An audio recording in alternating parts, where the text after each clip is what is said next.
This broadcast is under the direction and is copywritten by Champion Sports Radio. Any rebroadcast, retransmission, or use of the audio stream, and any and all other use of the accounts of this broadcast without the direct written consent and permission of Champion Sports Radio is strictly prohibited. All rights are reserved by Champion Sports Radio and ChampionSportsRadio.com. This is a presentation of Champion Sports Radio, your home for championship broadcasts.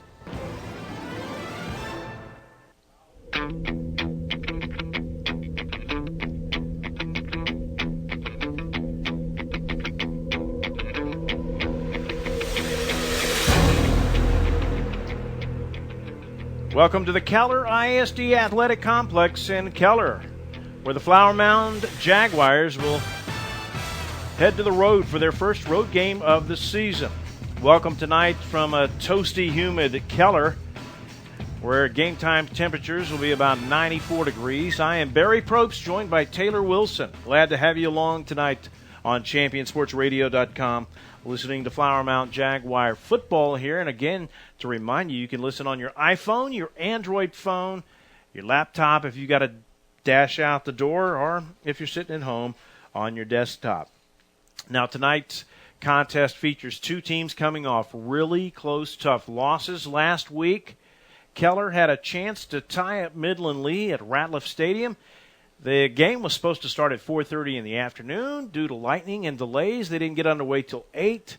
The guys got home around 3 or 4 in the morning and had to go to school the next day. And in a similar fashion, not having to go to school the next day, Flower Mound had a seesaw affair last week with Byron Nelson out of the Trophy Club. Had a chance to come back, win the game, or tie the game. They were ahead 14-7.5. Looked like it'd be a low-scoring affair.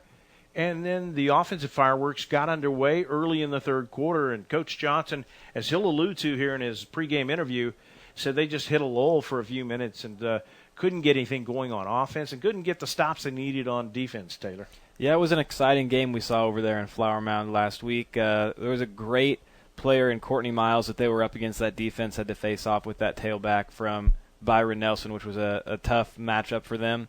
This week they're looking to build on what they did last and improve on those 35 points that they put on the board last week.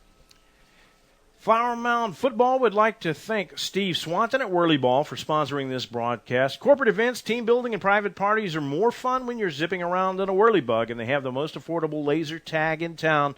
2 locations to serve you in Plano and Hearst. Leagues are starting up now, too, so visit them online at whirlyball.info for more information. And In Command Broadcasting is a sports TV broadcasting and marketing company providing a wide array of turnkey video production and streaming services, including filming of sporting events, season highlights, school graduations, corporate infomercials, and documentaries. Call 972-851-7888 to raise the energy of your next event with In Command Broadcasting. We'll take a break and come back here in a moment when the Whirly Ball Flower Mound pregame show continues in just a moment on ChampionSportsRadio.com. On game day, leave the grilling to the amateurs and score the matchup of the century. Raising Cane's Tailgates with jugs of lemonade and sweet tea.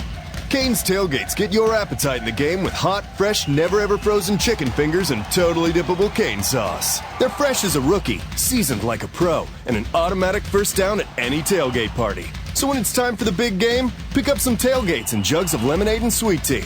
Now that's what I call a huddle. Raising Cane's, one love.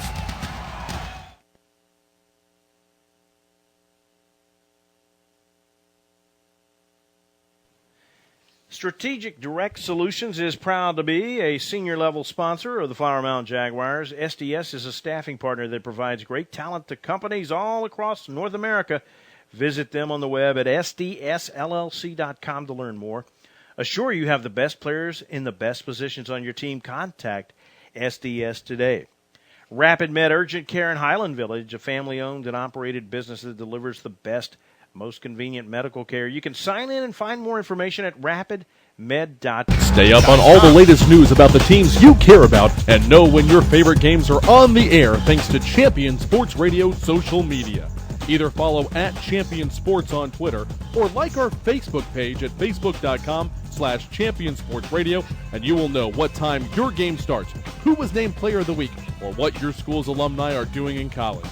That's on Twitter @ChampionSports and facebook.com/championsportsradio, your home for championship social media. Welcome back to the Whirly Ball pregame show here at the Keller ISD Athletic Complex. And Taylor, a moment ago we were talking about this matchup. Both teams 0-1. Both teams looking to come off a heartbreaking loss and rebound with a big win. And both coaches, as you'll hear in a minute, had good weeks of practice. You know, we saw a dynamic back last week in Courtney Miles that he just ran all over. I didn't realize how much he ran for until just a couple of days ago. I looked and saw that he had 300 yards rushing. I knew he had 5 touchdowns, and I knew he had a lot. And there were 2 series in the game where he was kind of neutralized or nullified. He had to sit out one, and then he came in after a series after that, and he didn't look himself. And I don't know what happened, if it was cramps or what happened to him, but he sure righted the ship there after that series. Yes, he did. And those 2 series were when Flower Mound was able to come back in the game and really make it a competitive game there in the second half after they had gotten into some offensive lulls. When their defense was able to hold Byron Nelson when Courtney Miles was out of the game, Flower Mound came back, tied it up, made it a close contest there in the end. Unfortunately, Courtney Miles returned, like you said, and ended the game much the way he started it by scoring a couple of touchdowns and leading Byron Nelson to victory. And so we'll see which team is the fortunate one tonight in bouncing back. Not only this game, there's a lot of games taking place here tonight. And some, last night there were some interstate battles and one an intercountry battle. Like the Groesbeck Goats hosted a Canadian team last night and won 60-12, and I was just kind of shaking my head. The Great White North, they're bringing a team down to, play football, and that's probably not going to work well. And last week, Stephenville, who's a juggernaut and now 4A, they were in 4A back when 4A was 4A. They oscillated down to 3A, won state titles, and went very far there. They're back in 4A now, formerly 3A. They hosted an Alaskan team who was a defending state champion up there and waxed them 43-0. So Texas football is proving king, and tonight, one of the biggest and baddest in our district, no less, Allen, is facing Dutch Fork out of South Carolina, who's a defending state champion in South Carolina. So you got to think they're probably going to make the sweep tonight in interstate battles, intercountry battles. And, of course, we also have Eastern Christian Academy from Maryland, a team that we talked about last week that came down and played Trinity, and Trinity came out with the victory there. They came back from Maryland for more Texas football this week as they take on DeSoto, and that game has already kicked off. And Eastern Christian Academy has actually taken an early first-quarter lead, 6-0, over DeSoto after falling to Trinity last week. So we'll see if they can rebound and maybe take some of their pride back to Maryland with them by beating a Texas 6A football team in DeSoto. I'm not sure if they even left and to go back up there and get on, I-95 or whatever along the way. They had to come back down here so quickly they might as well have just stayed down here if they didn't. But you're right, and they got way down last week against Trinity, and I think they were down 20-0 right after the first quarter and came back and made it a game, ended up losing 41-32 in that contest. So DeSoto has lost their quarterback from last year, Desmond White, who was great. Now they've got Tristan Wallace in the first game. He steps in, runs for over 200 yards, averages about 20 to 21 yards a carry. And not just 4 carries. He had about 11 or 12 carries. And then he threw for nearly 300 and 3 touchdowns. So the guy is with his hair on fire out there, just lighting it up. That's quite the way to start a career. DeSoto a little bit, not necessarily concerned, but maybe their fans or others were concerned, losing the quarterback who I believe committed to TCU and is over at TCU now. But bringing in a new QB to start off like that, especially against a strong team last week, is just an impressive way to start your high school career, especially at the quarterback position.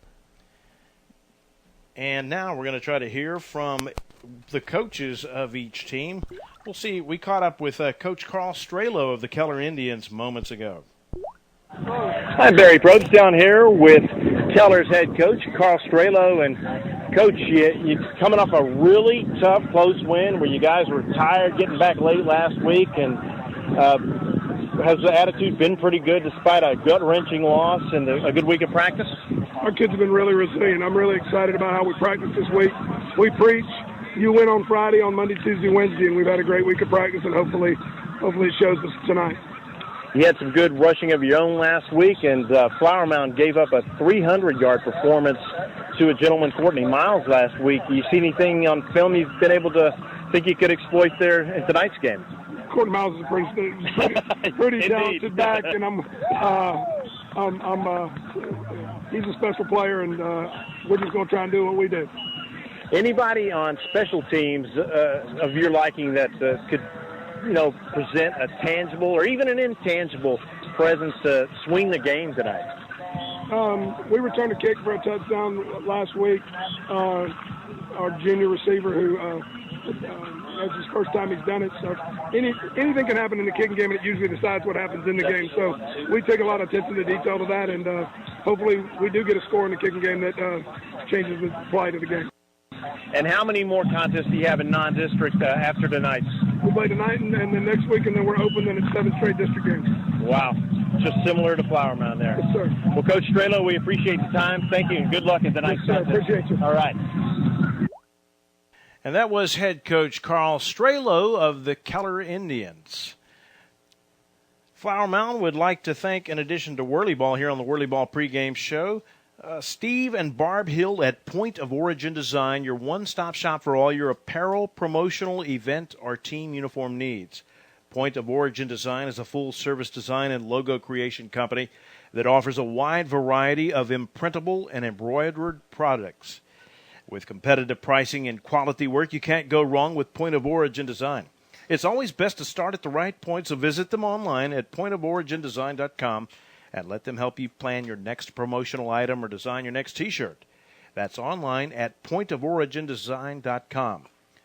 This broadcast is also sponsored in part by ShockboxDFW.com. Visit ShockboxDFW.com to learn more about the Shockbox Impact Alert Sensor and determine if it is the right option for your child.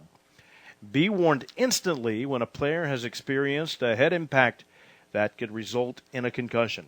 Visit ShockboxDFW.com today. Well, moments later, we also got to catch up with head coach Dane Johnson of the Flower Mound Jaguars. I am down here with Coach Dane Johnson of the Flower Mound Jaguars. And, Coach, we talked about it just a second ago. You had a really tough, heartbreaking loss last week. It looked like you were going to drive it down the field, maybe tie that thing up and put it in overtime in a wild, thrilling 42-35 game that you could have made it 42 all, but just fell a little bit short. Yeah, it looks like I felt like I kind of ran out a little bit of time there, but I was really proud of the kids, the way they played and battled back. There was time we just hit a lull there for about that third quarter, about 8 minutes, man. We just couldn't do anything right. They scored a couple points, broke a couple long ones on us. But, that's just the way it goes sometimes. The kids did a great job of giving us a chance to win again. You had a defensive struggle for a while when you have 14-7 and it looked like it was going to maybe have that tone to the game. And then both teams really got it going for a while. And you faced a fantastic back in Courtney Miles. And hopefully you won't be facing a guy like that again anytime soon, huh? Unfortunately, I think we do. I think everybody we play has a good running back. So, but he did a great job. We helped him out a little bit. We got out of position on a couple of his long runs, but that's just stuff we're trying to work on and correct. And we challenged our defense, and hopefully they'll respond to the challenge today.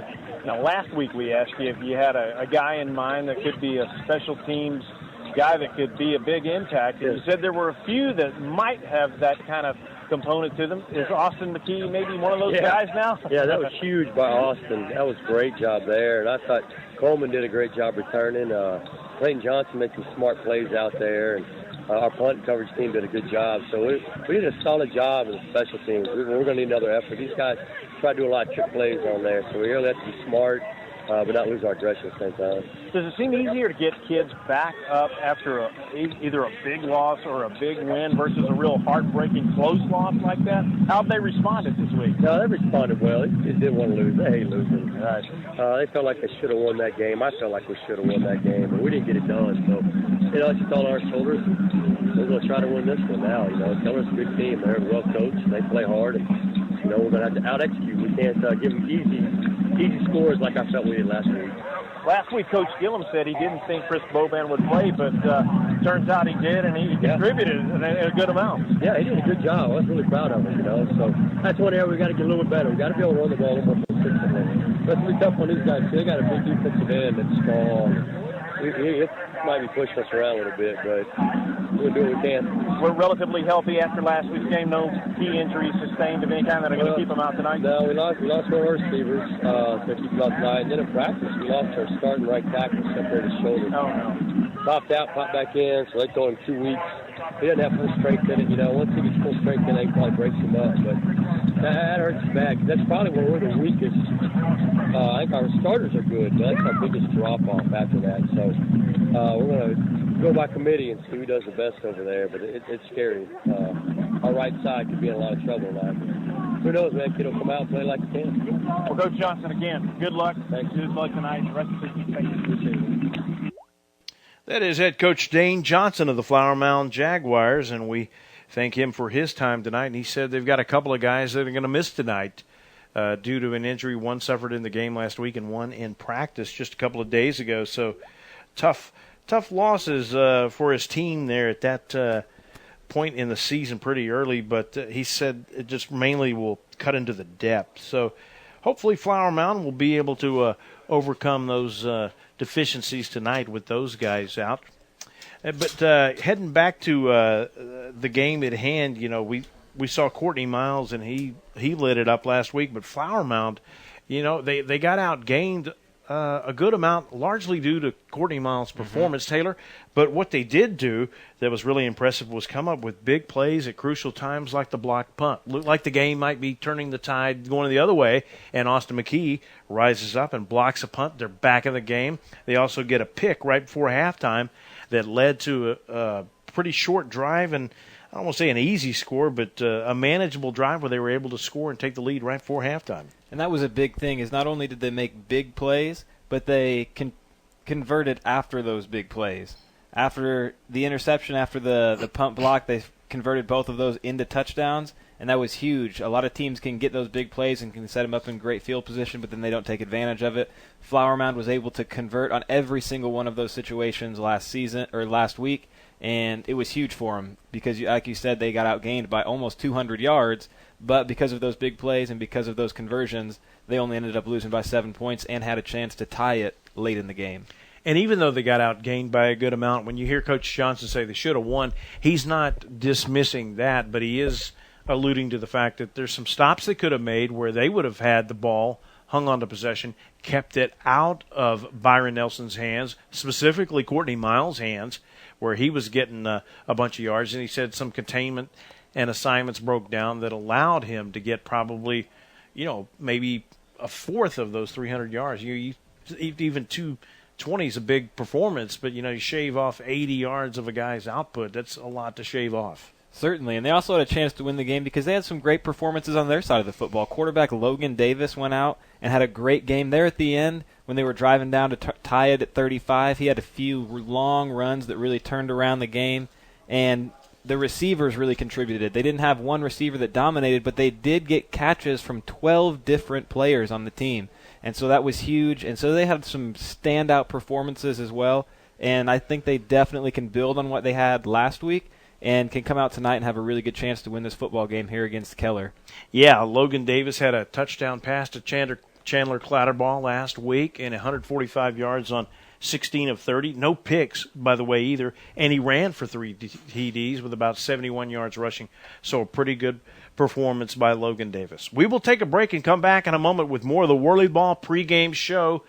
You're listening to Flower Mound Jaguar Football on Champion Sports Radio.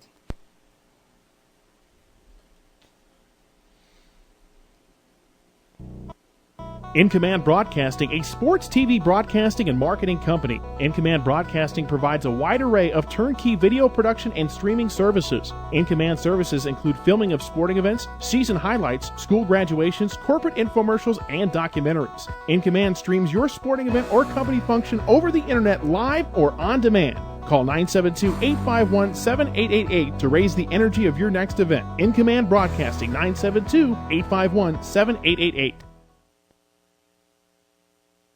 Welcome back to the Whirly Ball pregame show. Barry Probst and Taylor Wilson with you tonight. We'd like to thank Raising Cane's Chicken. Hey, Jaguar Nation, Loopy at Raising Cane's loves Flower Mound and Jaguar football. Come see him at his location on Main Street in Louisville or on 407 in Flower Mound. Tailgate like a champion with Raising Cane's Chicken. I'd also like to thank Rapid Med Urgent Care in Highland Village, a family-owned and operated business that delivers the best, most convenient medical care. You can sign in and find more information at rapidmed.com.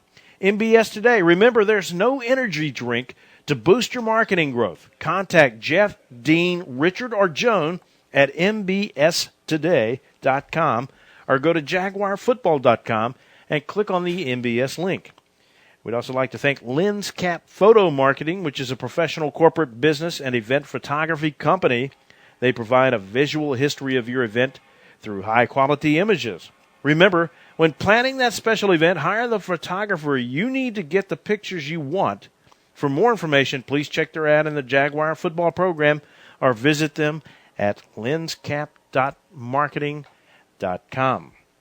Well, back to the games at hand, Taylor. We mentioned moments ago Eastern Christian Academy out of Maryland. They got DeSoto tonight, and next week they'll be back down here to face Capel, who had a big win last week. Allen, who we'll see in a few weeks out of 6-6A, taking on Dutch Fork, South Carolina. And we didn't even mention it.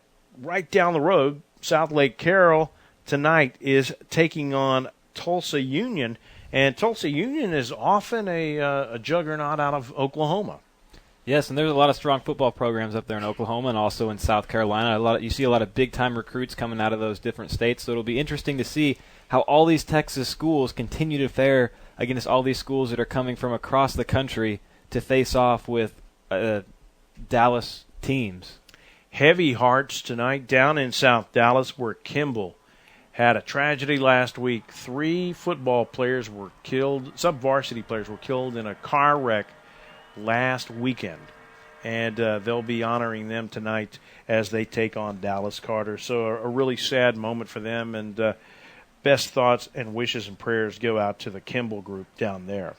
Euless Trinity, who beat Eastern Christian Academy last week, is taking on Rockwall Heath. They'll have a challenge there, even though they're expected to win, and Capel is taking on McKinney Boyd tonight. They should win that. Now, the rest of 6-6A looks like this. Plano East is at Jesuit.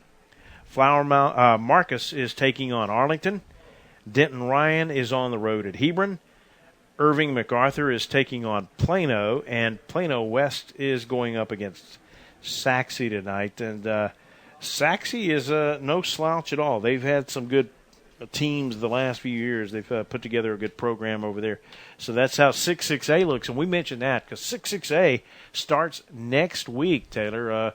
We'll be back home as the Jaguars will take on Plano East next week back at home. But, 2 in the chute, and then you're 7, 8 straight district games. And that's tough, especially in 6-6A. We come from a very strong district. We have Allen, the defending state champion. We have the Plano schools, which always put out strong teams. And it's tough playing 8 district games in a district this difficult. But I think these 2 first non-district games last week against Byron Nelson, like we have mentioned, saw a great team, great running back. This week we're facing off against an improving Keller Indian football team. So I think it will really prepare Flower Mound as we prepare to start district next week. We will take a quick break and come back with the starting lineups in a moment. You're listening to the Whirly Ball pregame show on Champion Sports Radio for Flower Mound Jaguar football. Football fans, with the Raising Cane's tailgate on the table, this meal is going into overtime. The first overall pick for any game comes piled high with hot, fresh, never-ever frozen chicken fingers and totally dippable cane sauce. So let's hear the stats. That's 100 chicken fingers, 100% premium, and 100% delicious. And with cold, refreshing jugs of lemonade and sweet tea also coming straight out of Raising Cane's, well, let's just say that's a full roster of flavor. Raising Cane's, one love. The Centers for Disease Control and Prevention estimates that nearly 4 million brain injuries occur every year due to sports in the U.S. They also estimate that 70% of concussions go unreported. Not identifying concussions early can be devastating, especially if the athlete continues to play with symptoms. Catching hard hits fast is critical, and that's why you need the Shockbox Helmet Impact Sensor. The Shockbox is a small sensor that easily attaches to most football, lacrosse, and hockey helmets and instantly sends a signal to a smartphone on the sidelines when the player has taken a hard hit that puts them at higher risk for injury. The free app receives data from the sensor, displays information about the impact, and even walks the user through a concussion assessment. The app also logs symptom and impact data for future medical use. Visit ShopboxDFW.com to learn more about the Shockbox Impact Alert Sensor and determine if it is the right option for your child. Be warned instantly when a player has experienced a head impact that could result in a concussion. Visit ShockboxDFW.com today. ShockboxDFW.com. There's a time and a place for everything. As you'll see, projections for the next quarter are... He shoots, he scores! 2 points for team middle management. The office is not one of them. Jack, can I see you in my office? No pouting, it's your ball. Let's see what you got. But Whirly Ball is. For corporate events, team building, and private parties, Whirly Ball in Hearst and Plano is electric fun. Test your skills on the arcade games. Zip around in your Whirly Bug for a Whirly Ball competition. Or play the most affordable laser tag in the city. Learn more at whirlyball.info. Writer Gerald Early said that when they study our civilization 2,000 years from now, there will only be 3 things that Americans will be known for: the Constitution, baseball, and jazz music. GDYO's Jazz Institute provides young musicians in North Texas the opportunity to learn what it means to be a jazz musician through weekly technique classes and combo rehearsals with professional jazz musicians. From the first note to the final round of applause, GDYO Jazz Institute concerts will amaze and delight both hardcore jazz cats and new fans alike. Learn more about the truly original American art form through the GDYO Jazz Institute online at gdyo.org/jazz. Welcome back to the Keller ISD Athletic Complex. Barry Probst and Taylor Wilson with you this evening, where the Keller Indians have won the toss and will elect to receive here in the opening kickoff. And Flower Mound's Richard Kelly has it teed up and ready to go. He will boot it away. Actually, Justin Grant, I believe, is going to be the long kicker here. Josh Grant, beg your pardon. And back to receive deep for Keller is Cameron Jones, who had a kickoff return last week, and Cam Johnson. And Grant's kick goes to the right, fielded at the 19, coming to the 20, 25, 30. Big hole at the middle, 35, 40. On his feet across the 45, 50 to the 40. In Jaguar territory to the 30, the 20, the 10 to the pylon. Touchdown on the opening kickoff return, and that was Landry Hutchins. And Keller, he wasn't even one of their key kick returners. That was a little bit of a pooch kick. Caught it. A huge hole opened up down the middle of the field, and Flower Mound just didn't have anybody there. But we do have a flag on the field, so we'll have to wait and see what that flag is for to see if this touchdown is going to stand. And it's quite a ways down the field, too, Barry. Like where you'd see offsides on the kicking team. Right. Not on the return team, unless something did occur on the return that deep into it.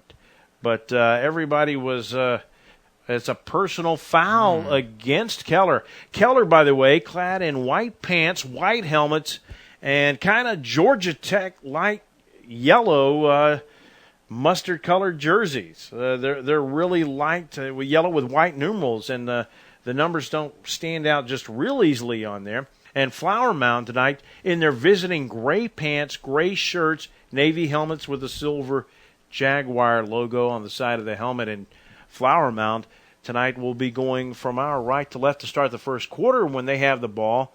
But as it turns out, that touchdown return by Landry Hutchins will be wiped out. Now, you mentioned it during the broadcast, the pregame partner, that Cameron Jones, the sophomore, returned one last week. Yeah, so that was another huge play for them. Flower Mound really catching a break there is that personal foul brought it back. I'm not sure what that personal foul was for. I did not quite see it. Caleb Griffin, the sidewinder, flings it out in the right flat, caught immediately there by wide receiver Cam Johnson for roughly no gain, may have lost even a yard. A great pursuit that time by the Flower Mound defense to quickly converge. Tackle made over there by Aaron Natchez. Yeah, and that was Clatterbaugh came up and really made a great play to get that in the backfield. Griffin in the shotgun, tucks it in on the keeper and takes it across the 45 to the 40, inside Jaguar territory, to the 38, a pickup of about 12. So he got most of what he needed back. It'll be 3rd and 1. Couple of receivers coming out. They're making some wholesale changes in the backfield there with Caleb Griffin is his tailback to start the contest tonight, Tyler Tutt, the junior running back. And Tutt takes the handoff between the tackles and drags a couple of guys with him across the 35 to the 34, and making the stop for the Flower Mound Jaguars was none other than Colton Pennington, the junior defensive back who came up to make the stop. And Keller running another hurry-up offense. We saw a hurry-up offense last week with Byron Nelson. They're really getting up to the line pretty quick and getting set up for the new play. Griffin in the shotgun, flips it out to Cam Jones coming on the fly sweep across the 34 to the 30, and he's got a gain of about 5 on that play, so a 5-yard pickup on the fly sweep for Cameron Jones and the Keller Indians. They go to work again in the shotgun, ball on the left hash, 2 receivers split to either side. Griffin looking left, throws. It's caught immediately at the 23 and breaking out of a tackle to the 20 to the 15-yard line with a nice reception for the Keller Indians was Miles Merity, the senior wide receiver. So another first down for the Indians on the move here in the early going. Shotgun again. Griffin tucks it under, going to keep, and going to be dragged down across the 15 to the 13, and making a great sure tackle was Tyson Spencer, the linebacker. And again, Keller's just sprinting up to that line, looking to the sideline, getting a quick call, and really trying to run this each play very, very quickly, very early in the play clock. Cam Jones, Brady Merrick, and Casey Mock split out wide to the right. 5 receivers set. Griffin looking left. Scans the field. Now is flushed out of the pocket. Rolling to his left and going to be dragged down and wrapped around a big head-high tackle. And over there making that big head-high tackle was none other than Aaron Natchez, the senior defensive lineman. Had some help too, but a big sack there by the Jaguar defense. And that was great coverage downfield. Keller rolling out trying to look for any receiver, and there was great coverage by all the DBs for Flower Mound. Griffith in the shotgun, looking downfield, throwing near far side rather. It is caught up around the 8-yard line, and making that grab is Miles Merity again, his second of the night. But it's going to be short of the line to gain, and it looks like the Indians will send on the field goal unit here.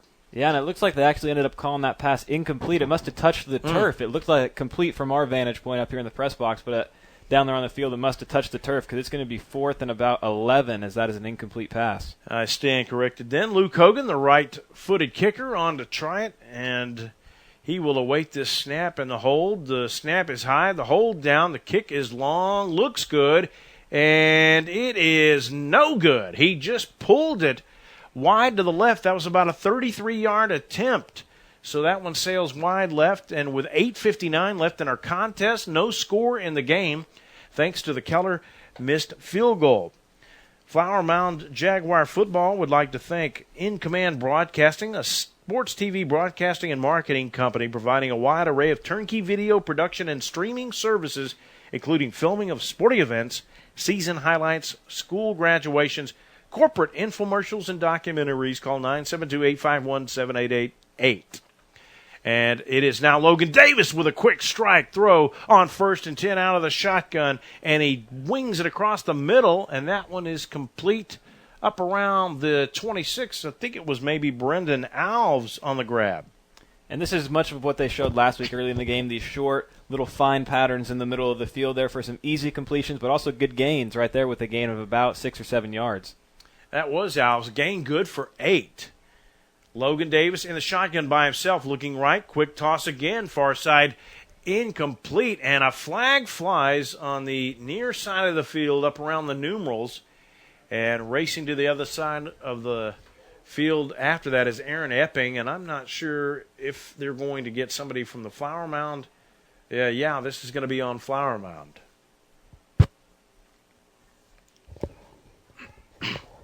So this will mark them back. Let's see how far they're going to take it back. Just 5. I don't know if it was an illegal substitution, but the flag came really late. Taylor. Yes, it did. And I didn't quite see what the call was. I didn't see the ref motion the call, but it did come in really, really late in the play, and it just marked him back 5 yards. So we're at second down and about 7.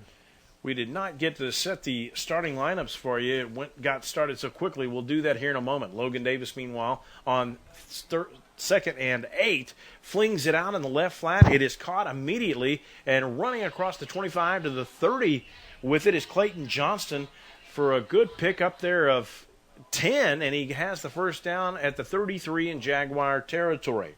The starters along with Davis were Ryan Daly at the Hound across the front, Balin Smith the center, the guards Dane Marwood and Ren Oob, Nolan McDaniel and Evan Curl the tackles, Clayton Johnson, Nick Ryan, and Thomas Jeffries the wide receivers, but they rotate in and out a lot of guys at the wide out position, and on 1st and 10, this pass sails way high over the head of Thomas Jeffries, the intended receiver. Jeffries looks like he runs maybe about 6'2" or 3", but that one was way too high for him to grab. And it looked like the similar play to what they just ran to Johnson the play before, a little bubble screen to the trip side with both receivers out there getting the safety and then the corner. It was just a little bit high, but I think had it been complete, it would have been good for another nice gain on that bubble screen as Flower Mound keeps coming out in some empty sets, just as Keller showed us some empty sets on their first drive. And I may have overlooked the name of Brendan Alves, who is also a starting receiver. He is in there as well. And they fake the handoff on second and long, and they go long, but it is incomplete. That one again got sailing out of the hands of Logan Davis. That was intended for Alves on a fly pattern down the far sideline, but it sailed over his head and will bring up 3rd and 10 now. Flower Mound really coming out trying to throw the football a lot. I don't know that we've seen a designed running play yet. We've seen a few short passes and then that long one right there, but they're really trying to come out and establish the passing game here early in the first quarter. Colton Wilson is in there as a receiver on the very, very far out to the right, and on the left, Matthew Schroer into the game as a receiver. Man goes in motion, Clayton Johnson. Logan Davis going to tuck it under on the quarterback draw, running right, looking for room across the 30, 35, and going to be pulled down as he crosses the 35, running a long diagonal pattern. He can only muster about 3 to 4 yards on the quarterback draw, a design play there. It will give them some kicking room, and Keller should end up with some good field position, but not great field position, especially if these punts take off like the balls have out of Logan Davis's hands here. Standing back at about his own 20 to receive the punt is Josh Grant, and he gets an end-over-end kick that's going to take a great bounce, but unfortunately for Flower Mound, it did bounce out right away as it got inside the 35. They're going to spot it at the 32, and they probably ended up shortchanging themselves about 15 to 18 yards out of that because it bounced out, but there was no return, so that is a really big plus for the Jaguars there on about a 37-yard punt. Yeah, that looked like a little bit of a line drive punt there. Luckily, we got that bounce there at the end that got Flower Mound about 5 or 6 more yards of field position, and Keller coming out with decent field position, but not great, thanks to that decent punt right there. 6:55 to play in our opening quarter. No score. It's Caleb Griffith and the Keller Indians back at it here on 1st and 10, operating from their own 32. And on 1st and 10, they fired out to the far side of the field, and that is Miles Merity with a grab, making his 3rd catch of the night. That one good for about 4 yards, making the stop over there for the Jaguars. Chase Lemke, who plays a lot on both sides of the ball. Now Griffith fakes the handoff and keeps on 2nd and short, coming near side. Check that. He gives it to Cam Johnson, actually takes it on the sweep. It looked like he held on to it, and Johnson took it on the sweep across the end around to the 44-yard line, a gain of about 8. They give it to Tyler Tutt on 1st and 10 across the 45, across the 50 into Jaguar territory, breaking tackles, and he ends up needing both Blake Winters and Grayson Hoagland to bring him down there after about an 11-yard gain, so the Indians on the move again.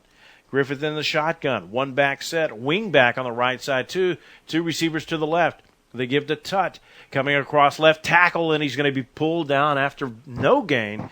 A great job of pursuit by the Jaguar defense there. In on that tackle with Chase Lemke, the sophomore linebacker, was also Chris Irvin, the defensive back. And this Keller offense is running so fast that Flower Mound's having a tough time getting some subs in there that I want to see. I see they want to get in on defense, but this Keller offense is just rushing to the line every play and trying to roll off another one as they come out in another empty set here. Yeah, 5 receivers. Griffith looking right, nothing there, looking left, tucking it under now, looking to run. He's going to tuck it under as he crosses the 45. He fumbles the ball at the 45 in Jaguar territory. It's loose. Who got it? A big scramble, and I think the Indians have recovered inside the 40 at about the 38-yard line. And not sure who came up with the masterful job there of recovering the ball, if it was Griffith himself or it was Brady Merrick maybe on that recovery, the junior running wide receiver, actually a sophomore. And that was one thing we meant to talk about here. The action has been at such a breakneck pace we hadn't had time to mention it, but the Keller Indian roster dotted with sophomores, a lot of them that aren't just guys on the bench either. And they start a lot of juniors as well. They start 15 juniors, so they don't start a whole lot of seniors. So this is a young team out here. Griffith under center, wings it out quickly to the left flat, caught in stride at the 40, coming to the 45, and do we have another fumble at the end of this play? It looked like Cam Johnson caught it, and he did, but he fumbled after an 8-yard gain. And this time they turn it over to the Jaguars. So 2 consecutive fumbles, Taylor, but this one results in a turnover and a takeaway for the Jaguars. Yeah, Keller caught a break on the first fumble. From our vantage point, it looked like a few Flower Mound players had a shot at that first fumble, were unable to recover it, come out the next play, force another fumble. This time they jump on it real quick, and they are ready to get their offense back on the field as Logan Davis trots out and comes out in another empty set.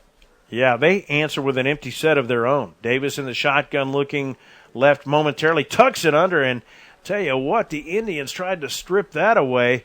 Looked like it was big Houston Miller, the defensive lineman there, trying to strip that ball out. The Indians starting defense for you across the front. They run a 3-4. Houston Miller is the defensive tackle on the left, Derek Steer the nose tackle, and Armando Fitz the tackle on the right side. The linebackers are Logan McKeish, Spencer Misko, Garrett Bluebaugh, and Phil Young. We'll get the rest for you here in a moment as the Jaguars on 2nd and about 8 hand it off straight up the middle. And that was Chris Boban on the carry. The cornerbacks are Mason Owendalski, Logan Braden, the free safety Landry Hutchins, and the strong safety Landon Rowlett. That is the starting defense for these Keller Indians. 3rd and 4. Logan Davis in the shotgun, wing back left side, 2 receivers to either side. Davis looking left, throws, incomplete. He fired a rocket over the outstretched hands of the intended receiver, Matthew Schroer. And a couple of Indians were defending on the play, one of them being Garrett Bluebaugh, the safety. So it brings up 4th and 4. So after the takeaway, the Jaguars unable to move it. A 3 and out, and they will have to punt it away.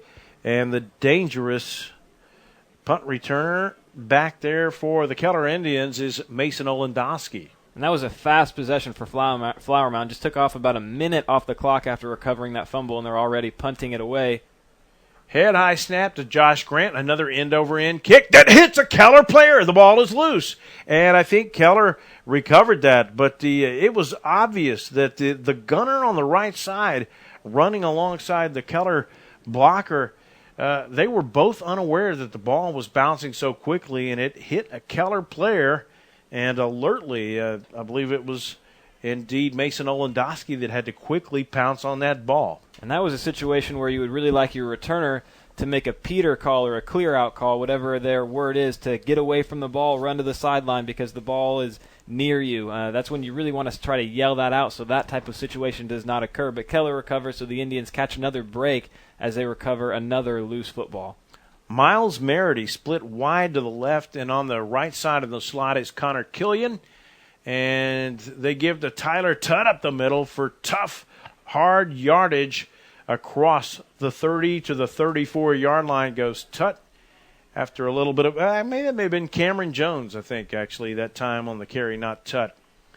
But a gain of about 7. It'll be 2nd and 3. Two receivers split to the left. They give to Cameron Jones again, but this time no room in the backfield. 4 Jaguars get penetration and swamp Jones for a loss. Among them were Robert Darnell and Colton Pennington also, and as well as Austin McKee, the linebacker, in there. And that was great penetration by that Jaguar defense. Seemed like half the defense was in the backfield on that play.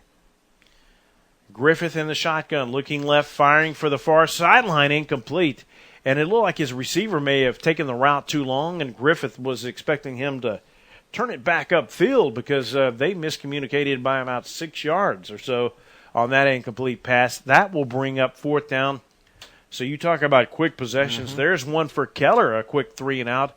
Great job by the Jaguar D after the long gain on 1st down to flood Cameron Jones and push him back and then force an incomplete pass there.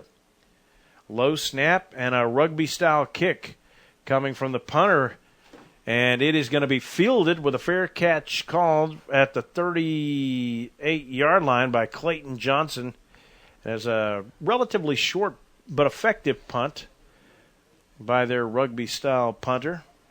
And the Jaguars coming back on offense are hoping to get a little bit more of a drive going. They've had a few short possessions here in the first quarter with only 23 yards of total offense this far, so they're going to see if they can try to get something working here with 2:52 remaining in our opening quarter. Logan McKeesic with that punt that went about 28 yards, but no return. Jaguars with really good field position, though, at their own 37. Logan Davis in the shotgun, tucks it under, design draw. He runs back up the middle to nearly the 40-yard line. Takes a little bit of time off the clock. Looked more importantly like it was designed to get Freddie Jackson and some other subs in there to swap out Aaron Epping and also Brandon Welch coming in there on this play. Welch with a reception last week for 8 yards. 12 different guys caught passes last week for the Jaguars. A big performance by the receiving corps. And Davis here, he is under pressure as he tries to look for running room on the left side. He's going to be sacked back inside the 40 of the 38, and among the guys in there to sack him were Nick Roy, the linebacker, and Armando Fitz, the tackle up front. There was not any blocking room out to the edge there that time, Taylor. No, there was no room, and it really looks like Flower Mound's trying to get Logan Davis, get his ground game going. He did have over 70 yards rushing last week. He really carried them on the ground, and it looks like they're really trying to get that going today. Clayton Johnson and Colton Wilson split wide to the right. Logan Davis in the shotgun, quick drop and set, looks right, throws, picked off at the 45, coming back to the 40, and then dumped there by Brandon Welch after about a 9-yard return on the interception, and the pick made by Phil Young, the senior linebacker. So the teams in the opening quarter, as we near the end of it, have each given the ball away right in crucial field position. And Logan Davis was looking for his receiver sitting there over the middle. It looked like he ran a post and then was trying to sit in a hole in there between the safety and the linebacker. He just did not see Phil Young waiting there ready to intercept the ball. So now it will be Keller taking it over in good field position. Ball at the left hash, still going from our left to right here. And kind of a windy evening. Pump fake. No, this is not Griffin. This is another quarterback. It's pump faked, and this gentleman has nowhere to run. And I'm not sure if that was Sterling Swords into the game now or if that was another signal caller. It was not Caleb Griffith, as Griffith is now coming in. No, it's Sterling Swords out there, the right-hander. Griffith's on the sideline still, so not sure if something's wrong with him or if he just got a quick hook from Carl Strelo. But Swords fakes the handoff and then gives on the misdirection play to his other back through, his second back through, Tyler Tutt, and there's not much running room there. Great job by the Jaguar defense again to shore it up and make the tackle after no gain. In fact, he may have lost a couple of more. This Jaguar defense is really making some sure tackles, and there's been a lot of gang tackles. There's a lot of guys in the right position really making some great plays on these runs. And they don't even have 9 in the box. A lot of time there. Swords tucks it under and run, has the 45-40, 35-30 down the numbers alley and outside to the far sideline he goes and stays inbounds, but he does have the Indian first down. He needed 16 on third down, and he got about 18 to the Keller 25. So Swords, the guy with a lot of speed, a little bit shorter than Caleb Griffith, maybe not the same type of arm. Gives to Tutt on the handoff over right side on the delayed draw. And Tyler Tutt takes it across the 20 to the 17-yard line. So a pickup of about 8 for Tyler Tutt on first down. It'll be 2nd and 2. And Swords really moving this group down the field. He gives to Tutt again, and Tutt over right tackled across the 20 to the 13-yard line. Tutt has a 4-yard pickup, and he gives the Indians the first down. So all of a sudden, Keller has caught fire here with Sterling Swords at the helm.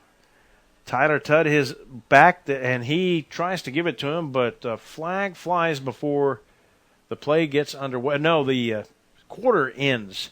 That is the end of quarter number 1. No score in the contest, but Keller driving. We'll take a break and come back in a moment. You're listening to Flower Mound Jaguar Football on Champion Sports Radio. Point of Origin Design is your one-stop shop for all your apparel, promotional, event, or team uniform needs. Point of Origin Design is a full-service design and logo creation company that offers a wide variety of imprintable and embroidered products. With competitive pricing and quality work, you can't go wrong with Point of Origin Design. It's always best to start at the right point, so visit them online at pointoforigindesign.com. Let them help you plan your next promotional item or design your next t-shirt. That's online at pointoforigindesign.com. The Flower Mound Jaguars are on Champion Sports Radio. The broadcast of the Louisville Independent School District is sponsored by Strategic Direct Solutions, proud to be a senior-level sponsor of the Flower Mound Jaguars. SDS is a staffing partner that provides great talent to companies all across North America. Visit them on the web at sdsllc.com to learn more. Assure you have the best players and the best positions on your team. Contact SDS today. Raising Cane's Chicken. Hey, Jaguar Nation, Loopy at Raising Cane's loves Flower Mound and Jaguar football. Come see him at his location on Main Street in Louisville or on 407 in Flower Mound. Tailgate like a champion with Raising Cane's Chicken.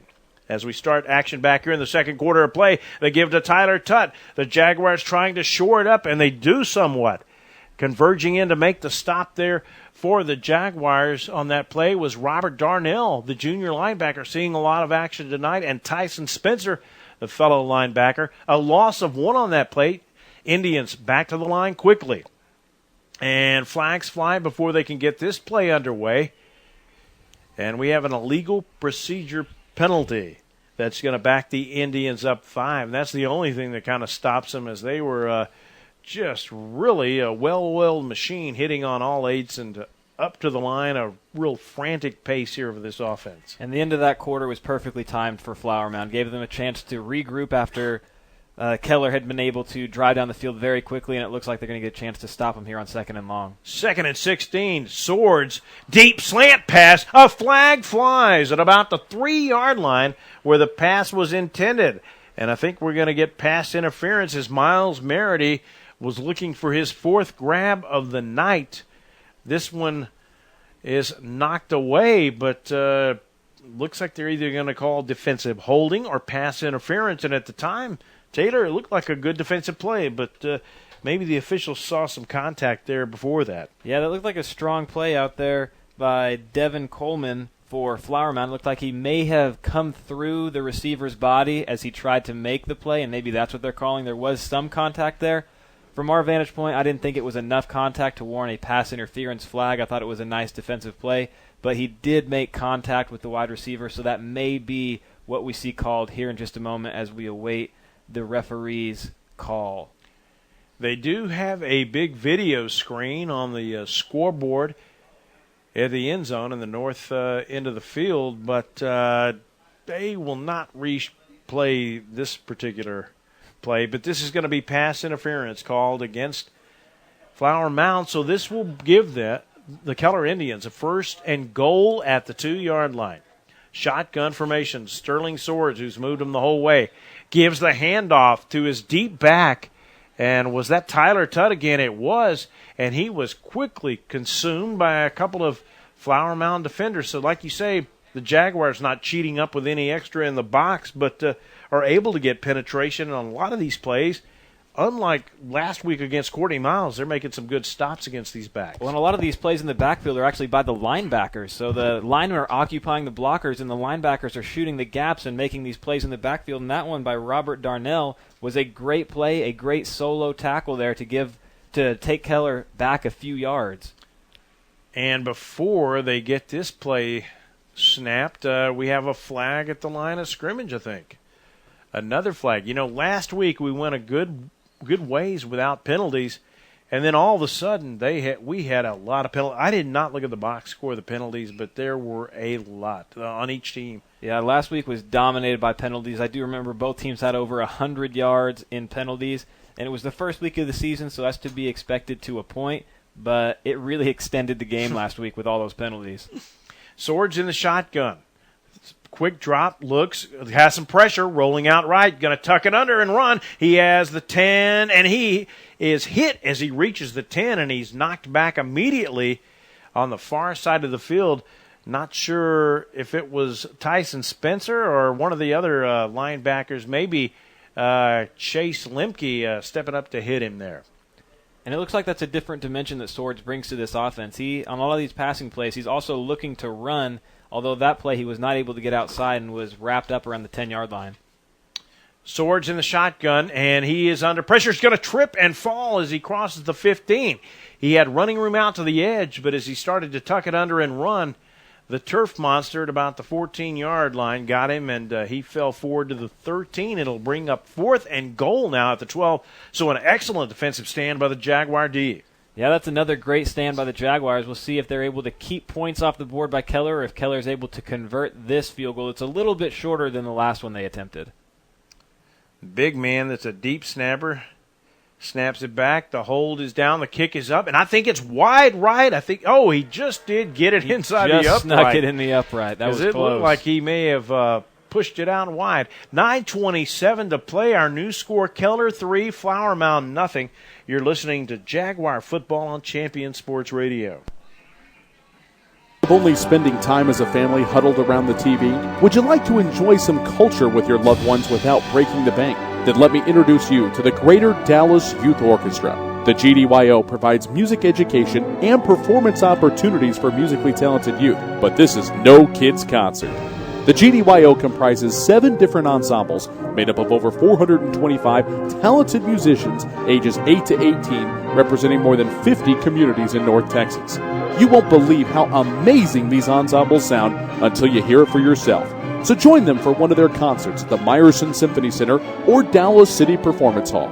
For more information on how to make a donation, as well as a listing of upcoming GDYO concerts, visit gdyo.org. And if you know a talented young musician interested in an unbelievable experience, auditions take place in the spring. Connect with the Greater Dallas Youth Orchestra on Facebook, Twitter, LinkedIn, and at gdyo.org.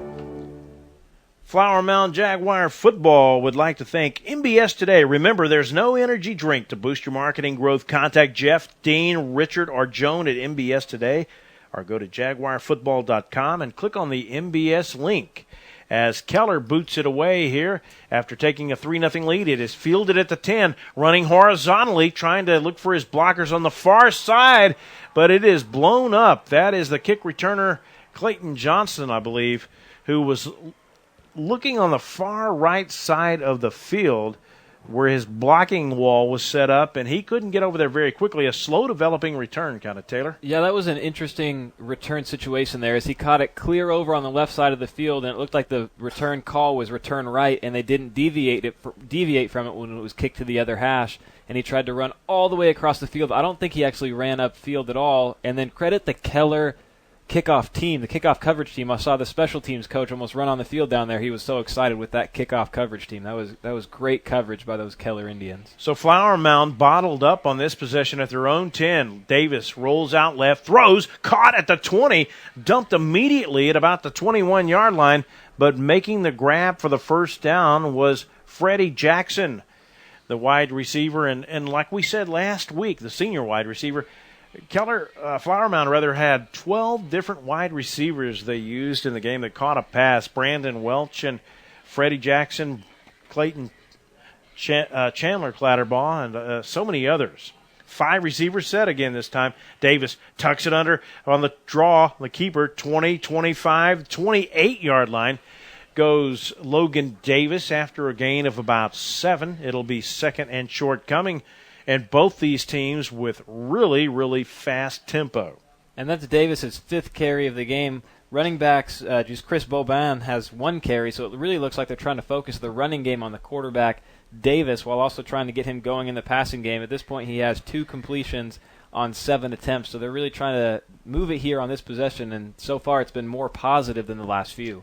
Brandon Welch and Matt Schroer, who look identical almost, split out wide to the left, and Davis is going to tuck it under and run that way. And he's got the 30-yard line. He's not quite to the line to gain. He missed it by about a yard. Ryan Daly, the Hound, which is a fullback / tight end variation in this offense, was skirting out that way to try to get a lead block provided for him, and Daly's going to come out. Daly had a decent game last week, alternating with Chase Lemke, who we saw a lot of. This time now they've got Brendan Alves split out to the right. Davis going to tuck it under again. He's got the 32, 35, a flag flies. And I'm not going to sure if they're going to get one of the guards or the linemen on the left side for a hold, but the flag came down quickly right as Logan Davis had the line to gain and then some to make the first down. But they are going to call a hold indeed, I guess, on one of the linemen on the left side for the Jaguars. It'd be interesting to see, too, if they give him the spot. But I don't think they're going to. I think they're going to still call it third down and mark it back about 10 yards from the spot, and it'll be third and an unorthodox 9 needed. And it's interesting. The Jaguars started the game throwing the ball, really trying to get that throwing game started, threw a few incompletions, and now on this possession, it's all been about Logan Davis running the football. And to me, this doesn't make sense because they marked the penalty from the line past the first down marker, but they still call it third down. Logan Davis in the shotgun, low snap, looks left, throws, quick toss, caught at the 28 to the 30 and pushed out of bounds up around the 32-yard line. Might have made the first down. It's going to be pretty close. Over there with a grab on the far side of the field, I think was Freddie Jackson.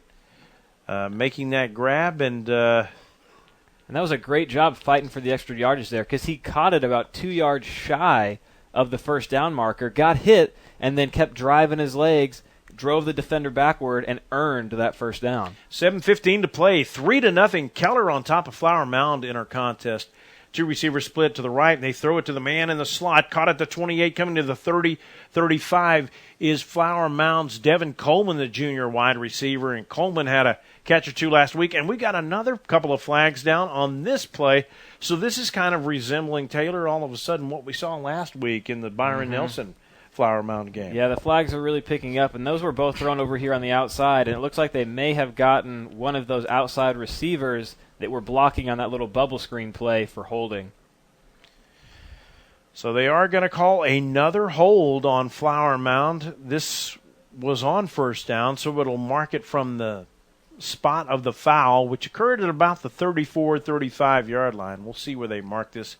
Now maybe they're going to say it occurred back a little bit further than that at about the 32. They're going to mark it to the 22. So that's going to make it first and about 21 needed. And this is tough for Flower Mound because this is the first possession in a while that they've really moved the ball well and really gained some good yardage. But unfortunately, these few penalties have really backed them up as we're now at first and 20. Aaron Epping split wide to the left, and another flag is Colton Wilson on the right. Someone got out of the box a little bit early on that. A legal procedure penalty is going to mark him back another 5. So that's going to be first and about 25 needed. The line to gain is the 42, and they're going to move the line of scrimmage back to the 17-yard line in Jaguar territory. So they had some momentum going, had some progress and some promise on the drive, and now 2 straight penalties have knocked them back 15 yards. And this really puts the offensive play caller in a tough position because they have to chip away at this line to gain and then hopefully get down to a manageable third down situation. Fly sweep coming to the left side, looking for running room across the 15 to the 20. May have fumbled the ball, and I think Keller's saying that Flower Mound fumbled. It was Chris Bobin on the carry, I believe, and I believe Flower Mound has indeed made their second turnover of the night. And this turnover, too, is giving them great field position, just putting Keller right in position to put some more points on the board and putting that Jaguar defense in a very difficult position as Keller is already inside the red zone, prepared to extend this lead with 6:56 left here before halftime.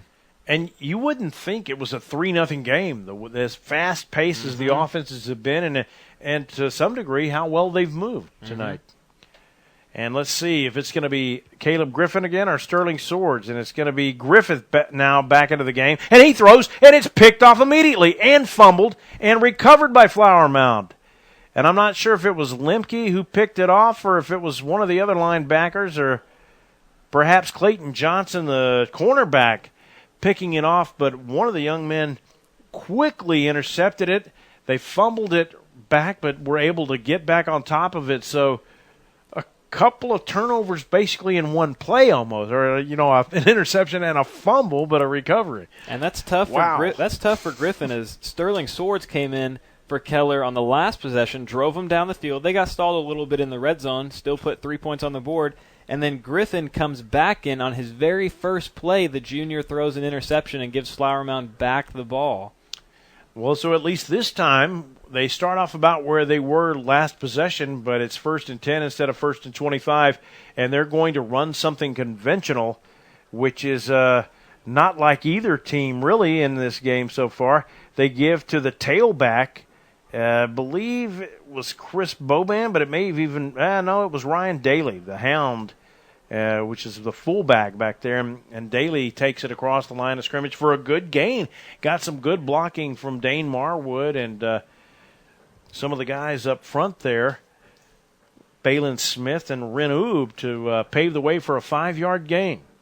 Daly goes in motion, shotgun formation. Logan Davis looks right, tucks it under quickly, squirms his way through a little hole in the middle of the line across the 20 to the 22-yard line, and he is awfully close to the line to gain for the first down there.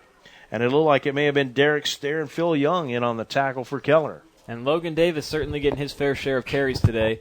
Daly, that was his first carry just a play ago. Boban has 1 carry, and Davis now with 8 carries on the night. So still, they're really trying to focus on that quarterback running game and earned him a first down that time, and hopefully they can continue to move the ball down the field here with 5:52 left in the second quarter. Houston Miller, a good-sized defensive lineman, got sealed off on that play, unable to get to the quarterback Davis, and they give to the back coming through over left tackle.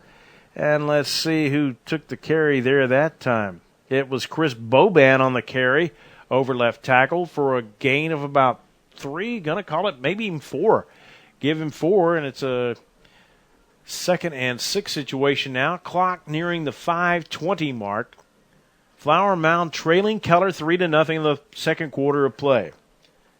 Davis gives to Boban again over left tackle. Big running room there, and it looks like it may have been Dane Marwood and Evan Curl, their big 290-pound left tackle, opening up a big hole that time for Boban. A 5-yard gain. It'll be 3rd and 1.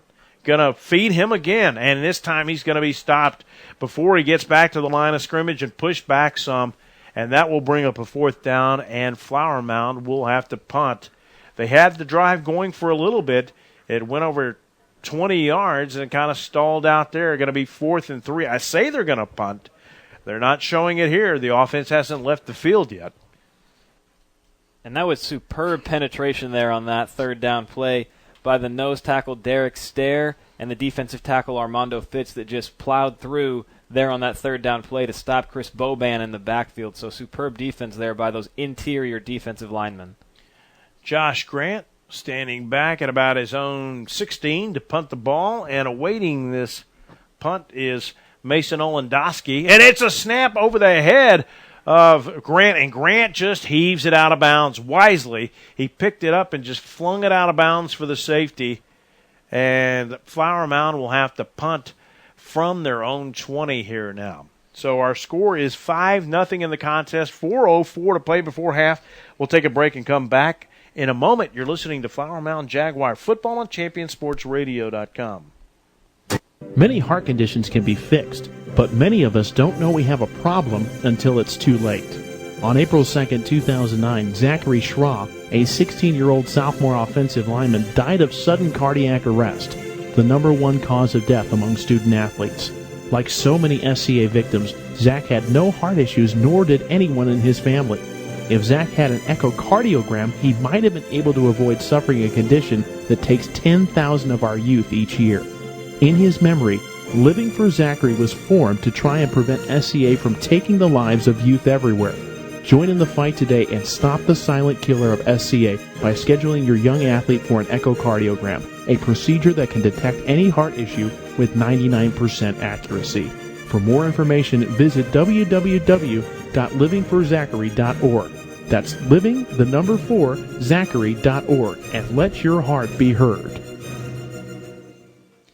Welcome back to the Keller ISD Athletic Complex in Keller, where the Indians just scored on a safety on a errant snap over the head of punter Josh Grant. He had to fling it out of bounds, and the Indians have taken a 5-0 lead. The Jaguars are on Champion Sports Radio. The broadcast of the Louisville Independent School District is sponsored by Rapid Med Urgent Care in Highland Village, a family-owned and operated business that delivers the best, most convenient medical care. You can sign in and find more information at rapidmed.com. And this punt is going to be fielded at about the 28, coming to the 30, 35, 40, 45, with a 17-yard punt return for the Keller Indians. It looks like we have another flag down here on the play in the area that would be offsides on the kicking team. Cam Jones, I believe, was on the return there for the Indians, and we'll see the meaning of this flag. This can't make Dane Johnson too happy. He's seen his team riddled with penalties in this quarter alone. 3:59 to play, 5-0 our baseball score, top of the fourth. No, really, 3:59 before halftime, but it is 5-0. And this almost looks like they're going to make Flower Mound punt it again. Yeah, which is kind of odd when you think about it, because they got a great return and had really good field position. Cam Jones and maybe Cameron Johnson are both kind of phonetically similar names. One's Cameron Jones, Cameron Johnson. One goes by Cam Jones, but both are standing back at about their own 30 to receive another free kick from the Jaguars. And this time it looks like the Jaguars are going to tee it up rather than punt it. And maybe Keller is opting to have them re-kick instead of taking the field position, just hoping they can catch lightning in a bottle and return another one for a touchdown like they did on the opening kickoff, which ended up getting called back for a personal foul. But maybe they're just hoping that can come again, since they did return a kick for a touchdown last week as well. Well, we'll see what Josh Grant can do with this one, kicking from the 15. He boots it straight down the middle.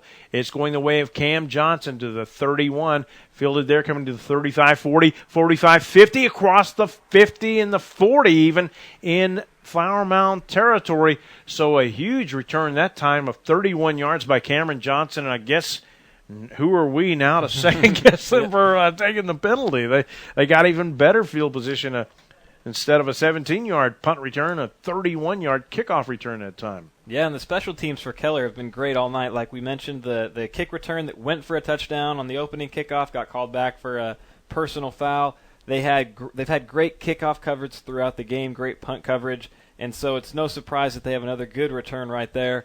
the special teams coach right now has got to be very excited about the way his unit has played here in this first half. It is Caleb Griffith back in the game as the quarterback. He gives to Tyler Tutt straight up the middle, big hole, and a lot of running room across the 35 to the 30, and inside the 30 even to the 27-yard line goes Tyler Tutt, a gain of 12 yards, and a flag, though, in the backfield here. This one might actually be on Keller. Yeah, it does look like they ended up calling holding on Keller there, so that play is going to be brought back, and it looks like we will most likely replay first down. That'll wipe out the big gain by Tyler Tutt. It will still be first down, but about 18 needed now. It looks like they're going to mark it back to the 20. They're going to mark it back to the 48-yard line.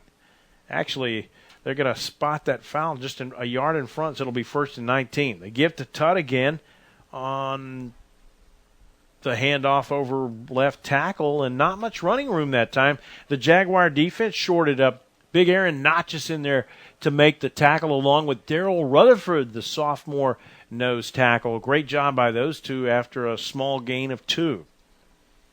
And the Flower Mound defense continues to play well. They've really put in a great first half and are hoping to keep Keller from expanding their 5-0 lead. Tutt breaks a tackle, breaks a second one, and then he is grabbed by a couple of Jaguars as he crosses the 40 to the 39-yard line.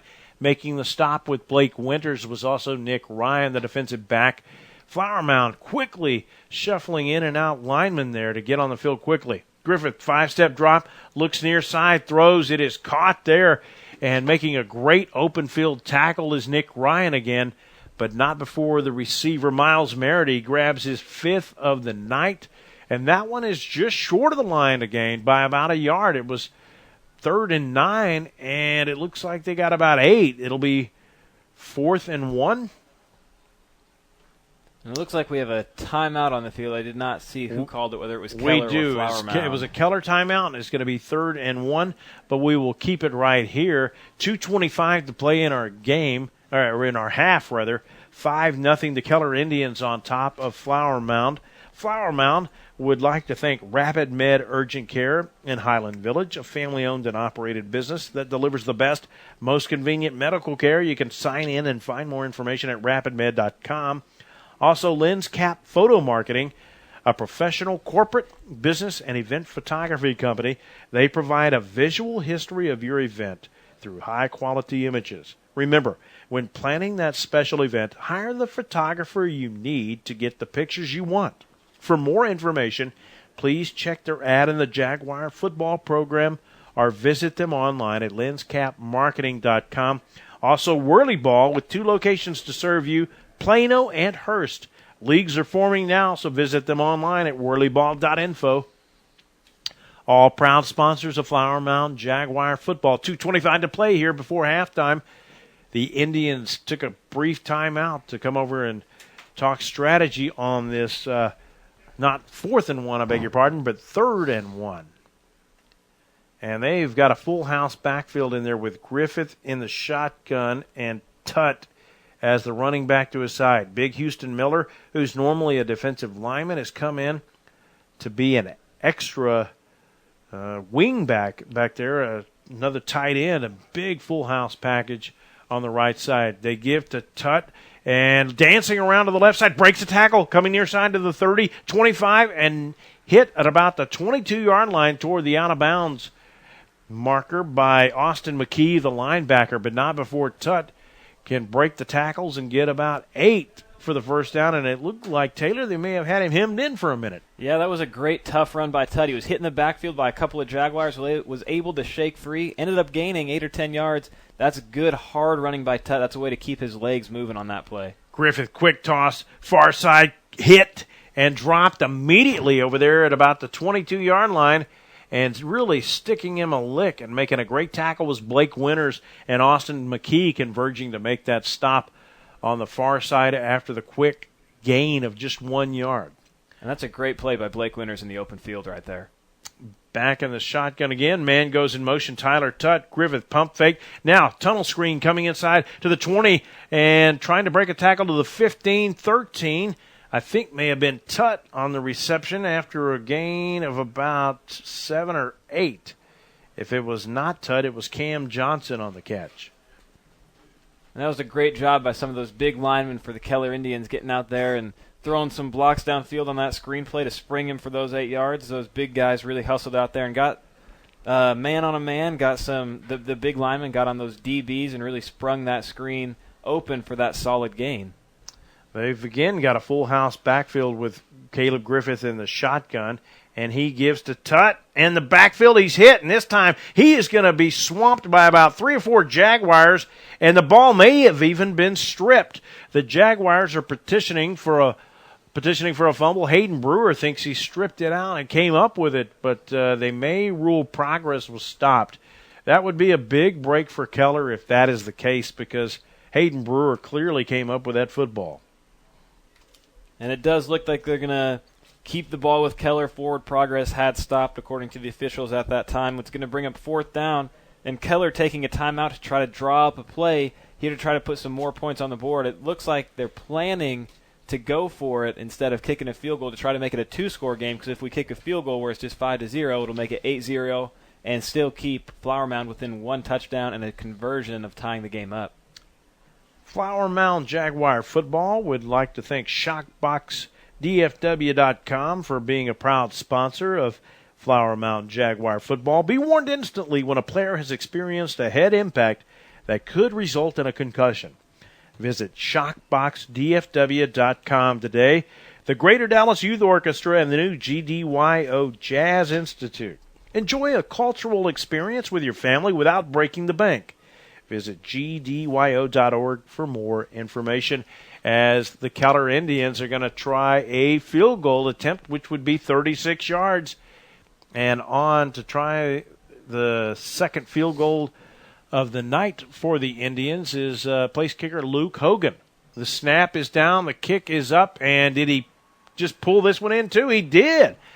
So Luke Hogan has given the the Keller Indians an 8-0 lead over the Flower Mound Jaguars. We'll take a break and come back in a moment with more Flower Mound Jaguar football on Champion Sports Radio.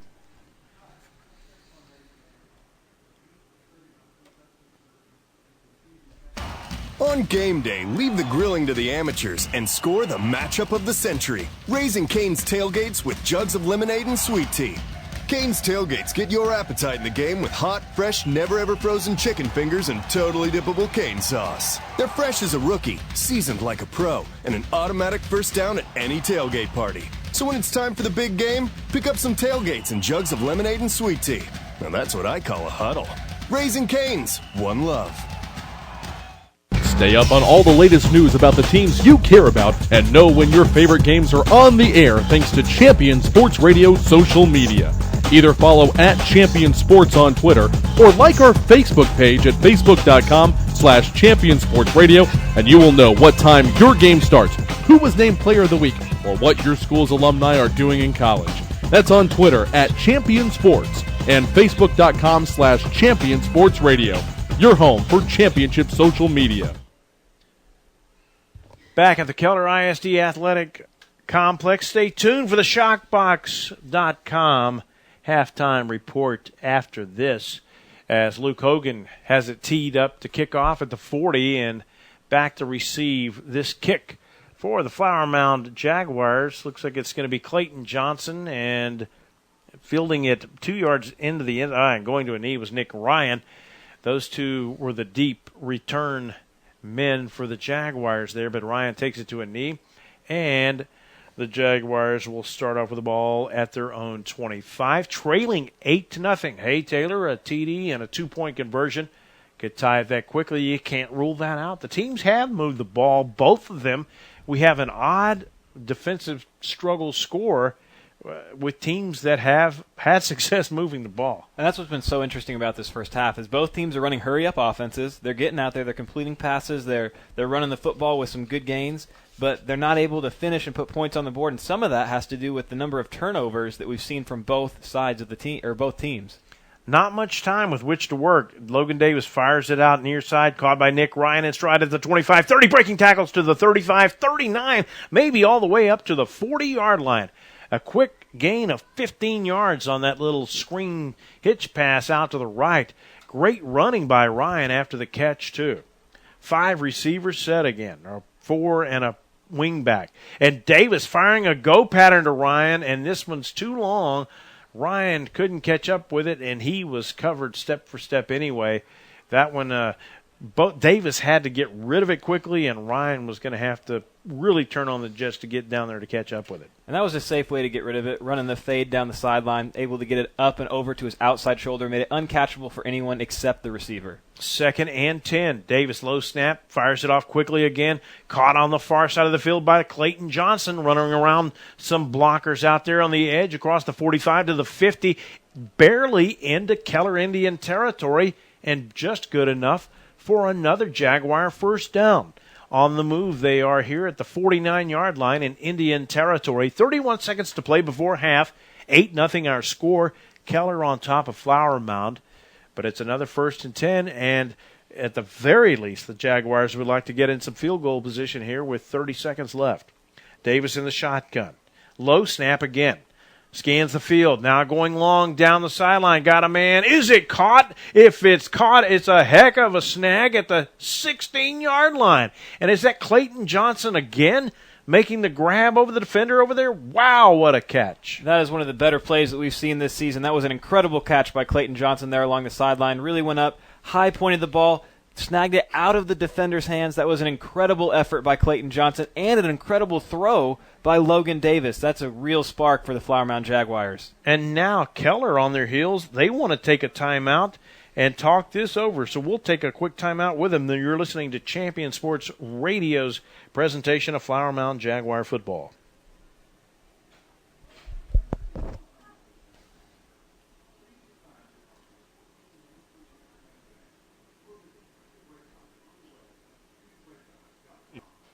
Point of Origin Design is a full-service design and logo creation company that offers a wide variety of imprintable and embroidered products. With competitive pricing and quality work, you can't go wrong with Point of Origin Design. It's always best to start at the right point, so visit them online at pointoforigindesign.com. Let them help you plan your next promotional item or design your next t-shirt. That's online at pointoforigindesign.com.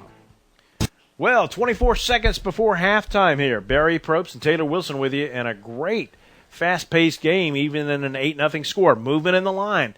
No flags fly. Players get back. Long snap count, play clock down to 13. Davis in the shotgun. 5 receivers set. He's got the snap rolling out to his left. Throws. It's caught at the 10, to the 9, 5, to the 2, to the 1. And making the grab there, and Flower Mound quickly up to the line. I think that was Freddie Jackson maybe on the snag. Yeah, I think that was Freddie Jackson out there on the outside, and he really put a good effort trying to get the ball in the end zone, really stretch it out there at the end towards the goal line. It's a good thing he didn't end up getting that ball hit when he was stretching out there for the goal line and fumbling. That was a solid effort by Freddie Jackson. It's going to take him all the way down inside the 2-yard line. 18 seconds left. And they are at the doorstep at 1st and goal at the 1-yard line. So this is great, Taylor, because they probably got 3 cracks at the end zone at least. You know, and if push comes to shove, get a field goal, a chip shot there, you would think if they can't punch it in, would you run a play here? They got 1 timeout left. Would you take a chance and run a draw here? I think with the timeout, you can take a chance and run a draw. If it's successful, you can end up in the end zone. If it's not, you have the timeout, and then you still have 3 more plays to throw it into the end zone. In 18 seconds. That should be plenty of time to run all those plays off. But this will be huge for Flower Mound. They have moved the ball throughout the entire first half. Logan Davis has been running the ball. They've been completing some passes here of late, but haven't been able to put up any points on the board to this point. And then suddenly we get down in crunch time, under a minute to go before the half, and they move the ball right down the field, and suddenly they're inside the 2 with a chance to score and possibly even this thing up if they score and go for a 2-point conversion. Well, here they are. They're up at the line, 1st and goal at the 1 in the shotgun. Logan Davis awaiting the snap. He is just sprinting for the goal line. Does he have it? He is in for the Jaguar touchdown. And that is just what we were talking about. Could happen. Do you take the chance? Do you run the quarterback draw with Logan Davis, a guy that found the end zone on his feet 3 times last game?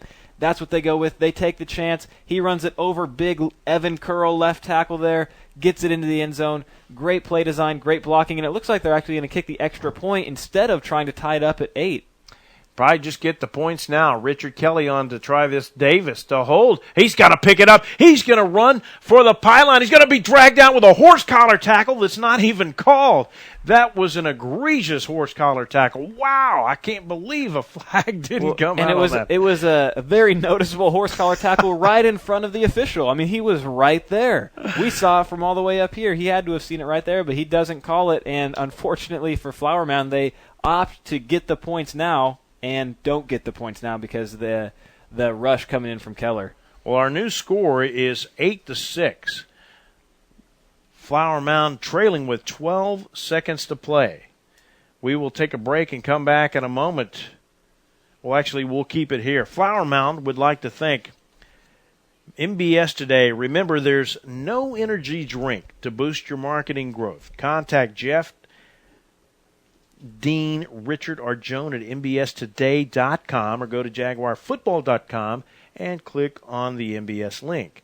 I'd also like to thank Rapid Med Urgent Care in Highland Village, a family-owned and operated business that delivers the best, most convenient medical care. You can sign in and find more information at rapidmed.com. Well, Flower Mound was 75 yards away from pay dirt with 49 seconds left before half, Taylor, and they get it in with 12 seconds left. And it was that huge play from Logan Davis to Clayton Johnson down the left sideline where Clayton Johnson just went up, high-pointed the football, brought it in, kept both feet in bounds, and gained 30 or 40 yards. That was a great play from Davis to Johnson, and that is the reason largely why they got on the board. Josh Grant squibs this one to the 15-10, fielded at the 10, coming to the 15, 20, 25, 30 with the ball is the Indian returner, Cam Johnson. A 22-yard return with 6 seconds left in the half. Now you just got to contain right here and have nothing go wrong, no kind of breakdown at all if you're the Jaguars. And it'll be interesting to see what Keller does, if they're content to come out and just run it up the middle or take a knee and go into the locker room with an 8-6 lead, or if they try to take some sort of shot at the end zone or some sort of trick play or something to try to put more points on the board before the half. So we'll see here. And as they trot out with a back pretty far back, it looks like they may just take a knee and be content going in with the 8-6 lead. If this was a baseball game, it would be cited as a slugfest, 8-6. It has felt like an offensive showdown here, even though it's 8-6. I don't think I've ever seen a game where there was so much action and not many points on the board. But here we have an 8-6 game as the teams head for the tunnel at halftime here. We'll take a break and come back with a ShockBox.com halftime show. You're listening to Flower Mound Jaguar football. Our score at half, the Keller Indians 8, the Flower Mound Jaguars 6. You're listening to Flower Mound Jaguar football on Champion Sports Radio.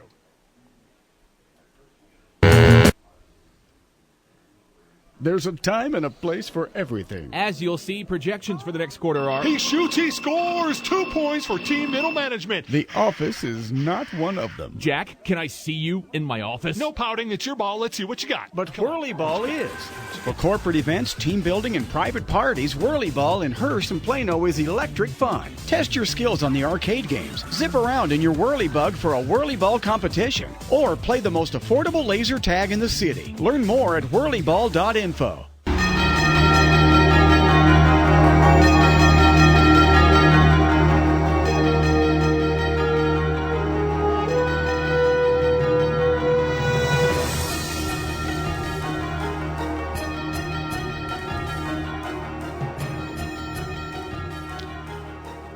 Welcome back to the Keller ISD Athletic Complex here at halftime and the Shockbox DFW halftime show. Barry Probst and Taylor Wilson here with you tonight out in Keller where it's a warm, humid, muggy 91 degrees.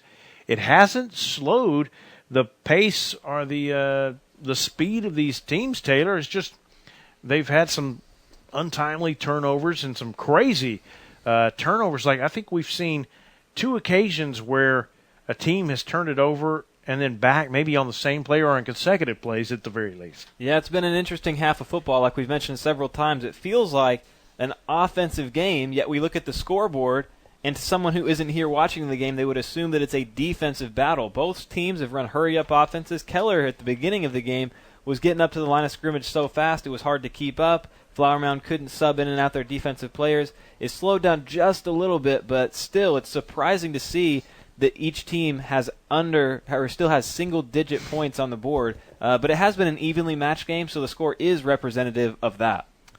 If we had the crowd mic working properly in the booth tonight, we would let you be entertained by the Keller Indian Band and then the Flower Mound Band. And Flower Mound Band first, by the way, a great crowd tonight here at the Keller ISD Athletic Complex. Flower Mound travels really well. They have a lot of listeners to this. They have a lot of participation. The great booster club, parents travel well to see all their athletic contests.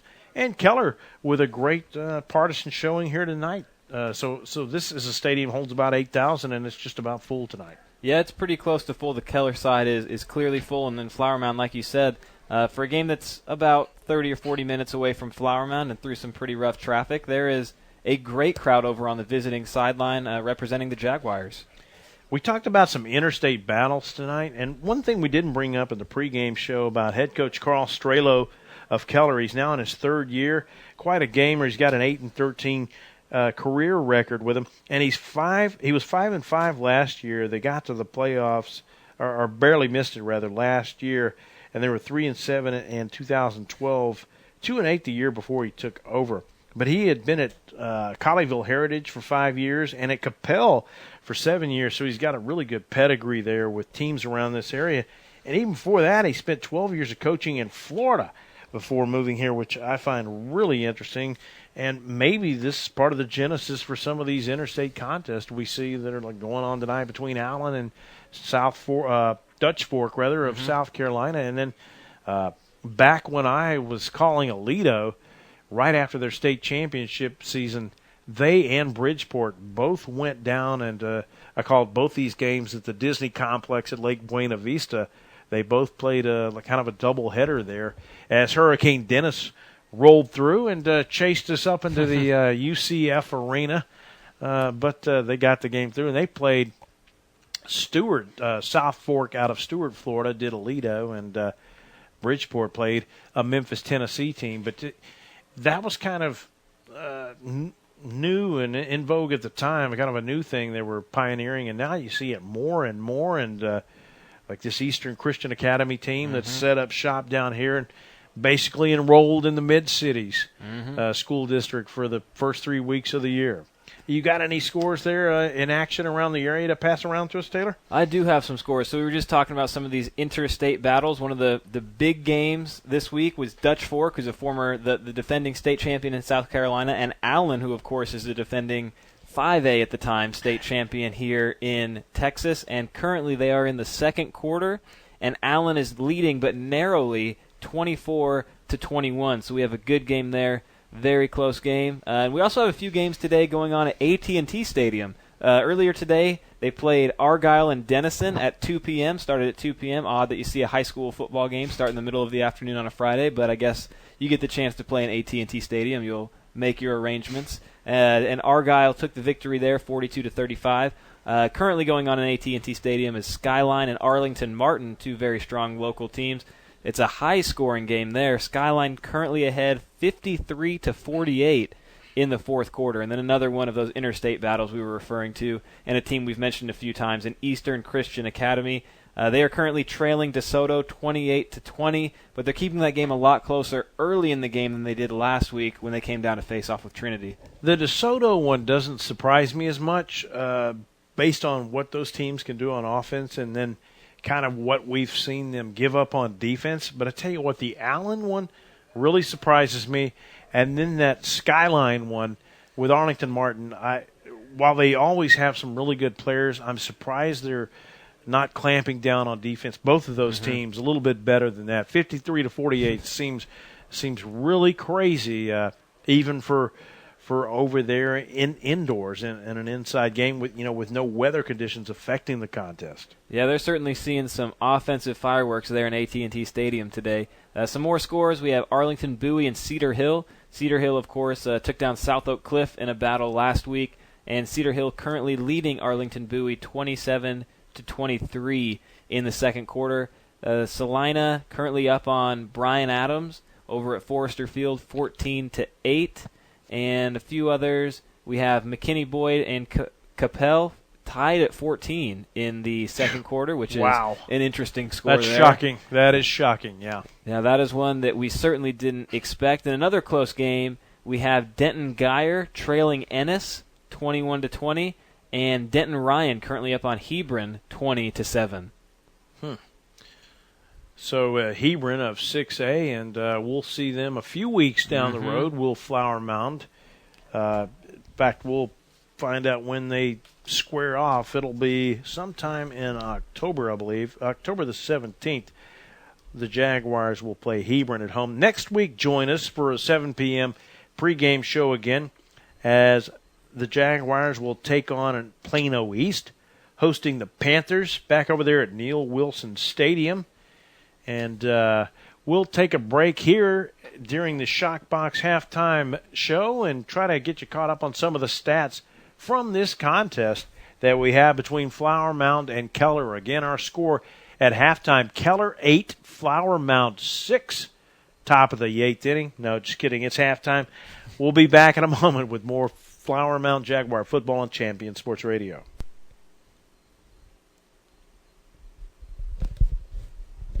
In Command Broadcasting, a sports TV broadcasting and marketing company. In Command Broadcasting provides a wide array of turnkey video production and streaming services. In Command services include filming of sporting events, season highlights, school graduations, corporate infomercials, and documentaries. In Command streams your sporting event or company function over the internet live or on demand. Call 972-851-7888 to raise the energy of your next event. In Command Broadcasting, 972-851-7888.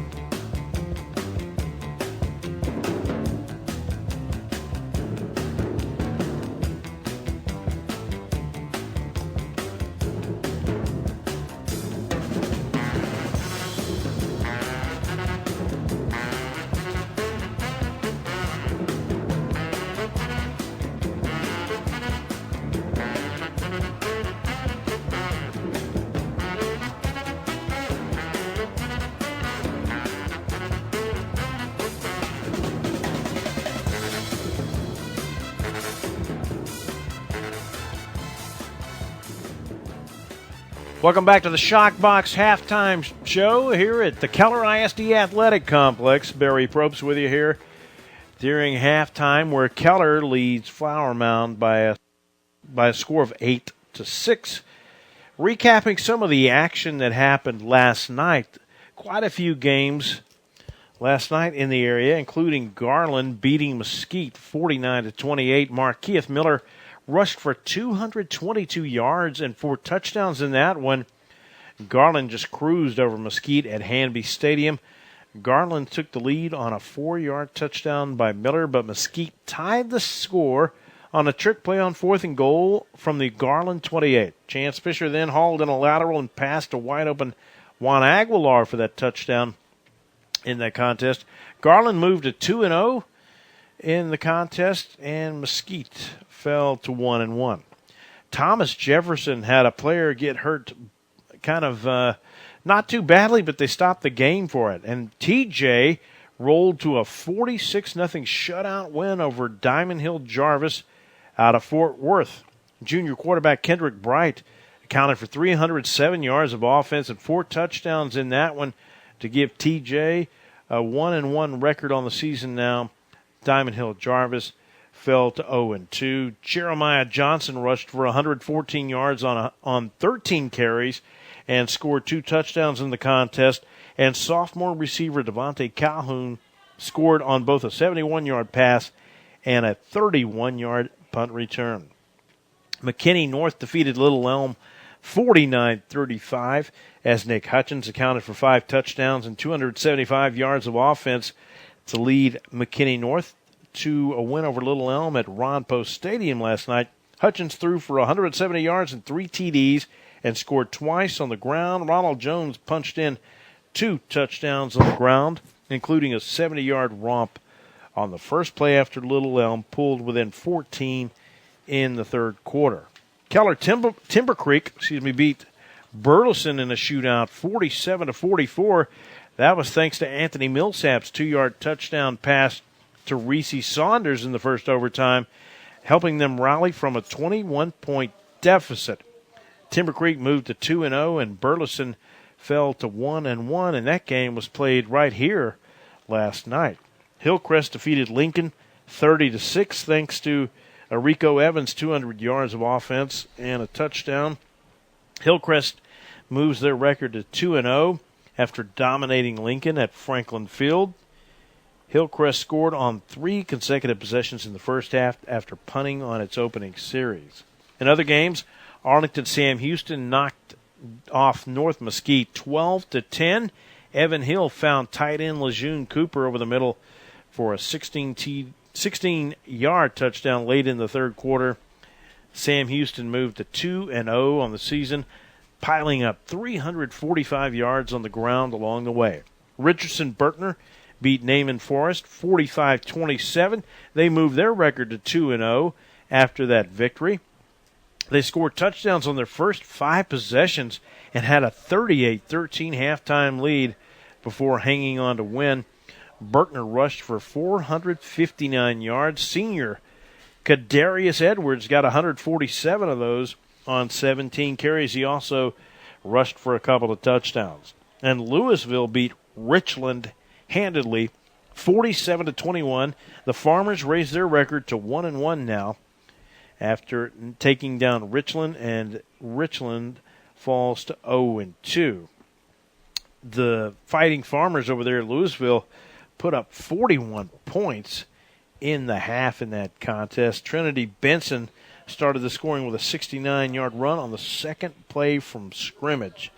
So Louisville really got it going in that contest and just coasted to a big win over Richland.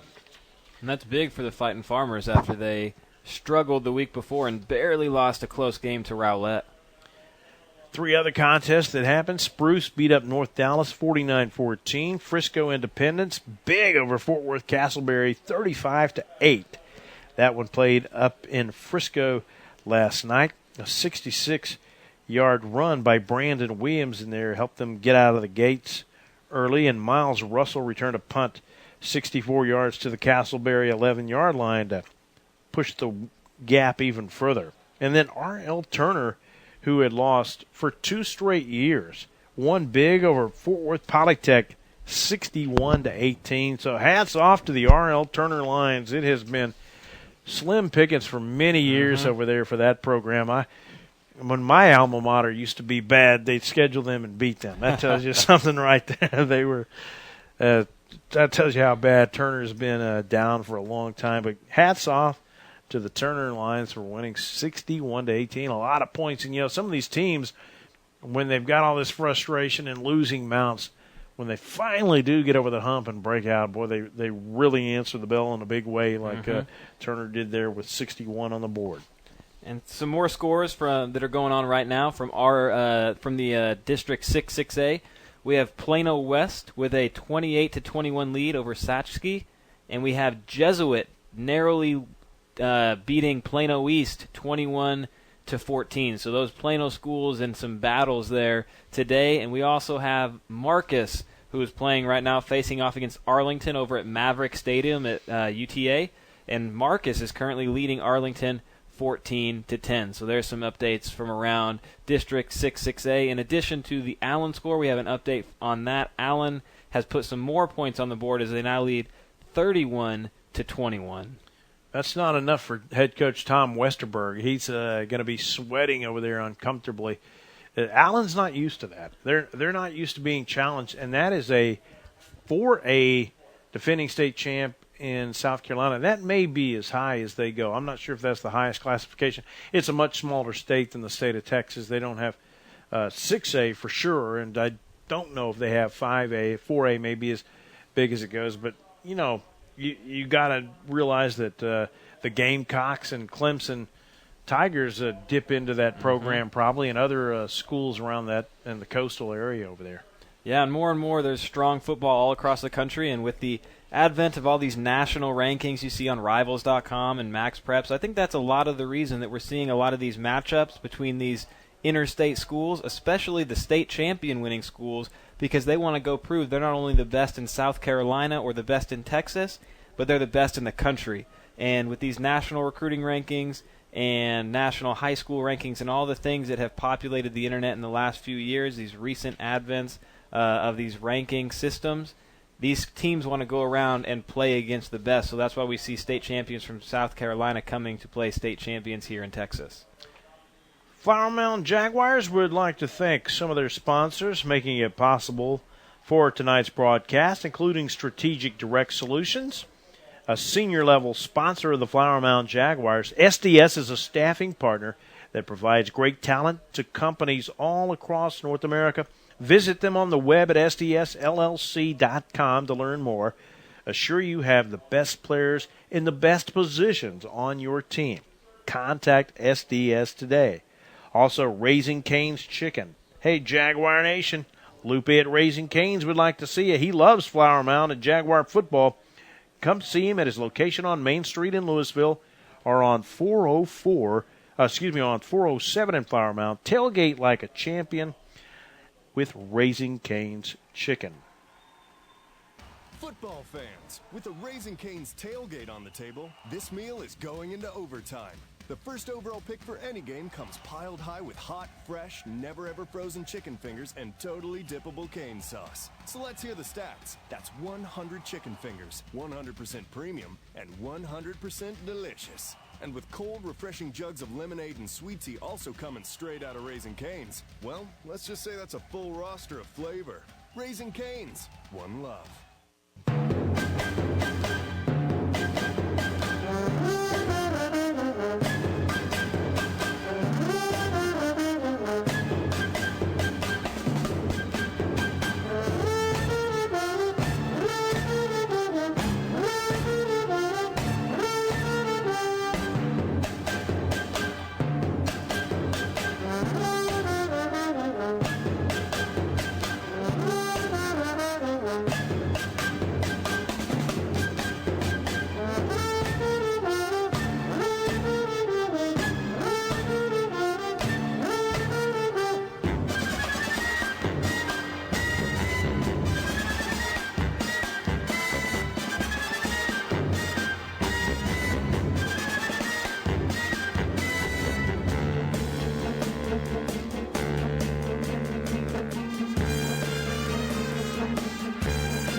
Welcome back to the Shock Box halftime show here at Keller ISD Athletic Complex, where the Keller Indians lead the Flower Mound Jaguars by a score of 8-6, and it is homecoming here for the Keller Indians, and they're introducing some of the homecoming Queen Court. Taylor? And homecoming is always an exciting time for all the students and the parents. It gets everybody involved. You recognize a lot of the people from the school that don't typically get recognized during the halftime show. Gets a lot of school spirit going. They usually have school activities that lead up to it. Dress-up days during the week. Gets the whole school and the whole community very excited about the game. And we could see that in the crowd tonight, like we talked about earlier. It is just packed in here on the Keller sideline with fans out to see all of these different homecoming activities and this homecoming halftime show. It is, and we're trying to get you the feed of the PA announcer a little bit there. We've been a little bit limited on crowd mic options tonight. We want to thank all of our broadcasters here, all our sponsors, rather, for this broadcast. Some of them including Raising Cane's Chicken, Rapid Med Urgent Care in Highland Village, family-owned and operated business that delivers the best, most convenient medical care. You can sign in and find more information at rapidmed.com. Lens Cap Photo Marketing, a professional corporate business and event photography company. They provide a visual history of your event through high-quality images. Remember, when planning that special event, hire the photographer you need to get the pictures you want. For more information, please check their ad at the Jaguar football program or visit them online at lenscapmarketing.com. Whirly Ball. With 2 locations to serve you in Plano and Hearst, leagues are forming right now, so visit them online at whirlyball.info.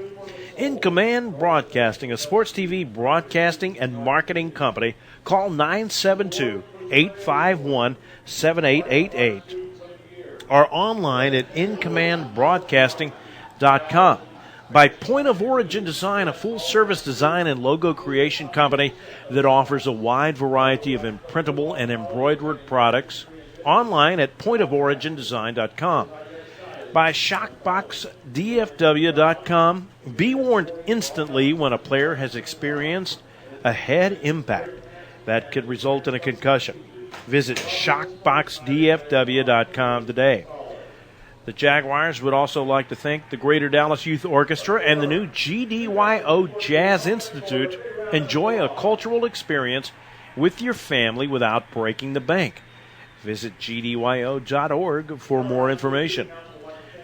The Jaguars football is a presentation of Champion Sports Radio on Twitter at Champion Sports, Facebook.com/Champion Sports Radio, and online at championsportsradio.com. Well, we've had a pretty wild first half here tonight, Taylor. The numbers specifically, Caleb Griffith and Sterling Swords alternated at quarterback for Keller, and who would have been maybe most productive between the two?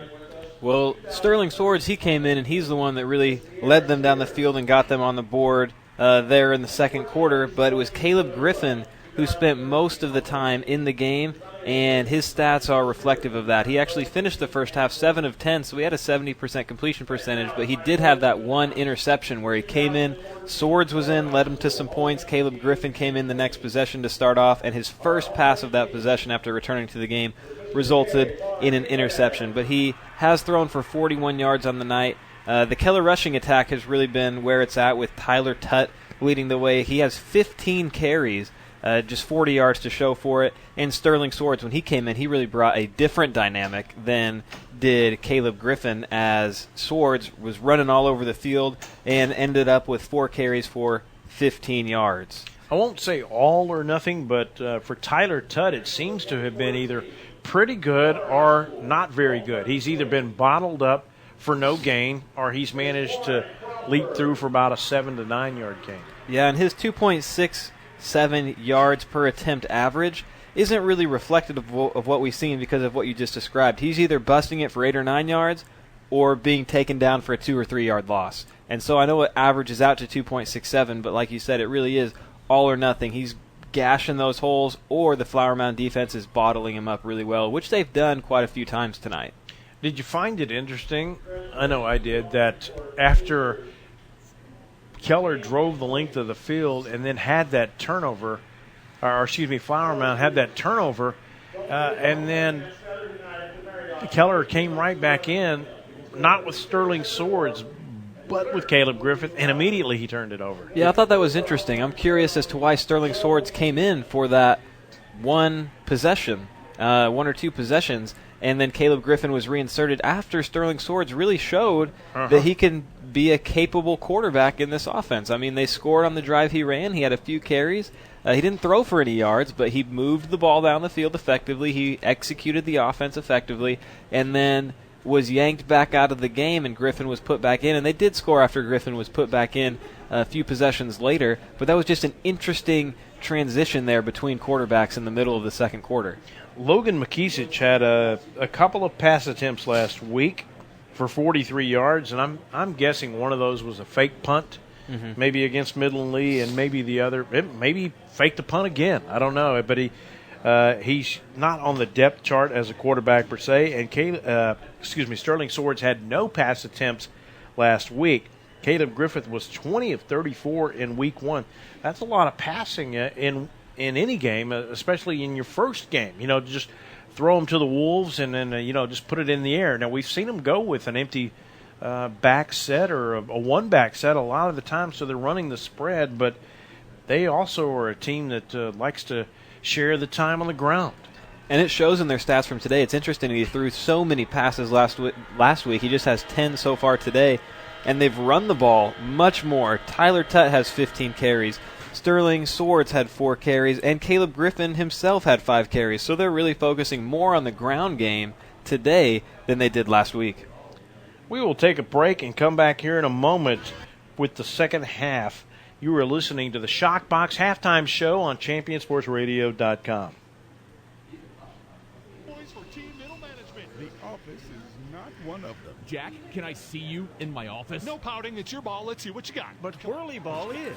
For corporate events, team building, and private parties, Whirly Ball in Hearst and Plano is electric fun. Test your skills on the arcade games. Zip around in your Whirly Bug for a Whirly Ball competition. Or play the most affordable laser tag in the city. Learn more at whirlyball.info. Point of Origin Design is your one-stop shop for all your apparel, promotional, event, or team uniform needs. Point of Origin Design is a full-service design and logo creation company that offers a wide variety of imprintable and embroidered products. With competitive pricing and quality work, you can't go wrong with Point of Origin Design. It's always best to start at the right point, so visit them online at pointoforigindesign.com. Let them help you plan your next promotional item or design your next t-shirt. That's online at pointoforigindesign.com.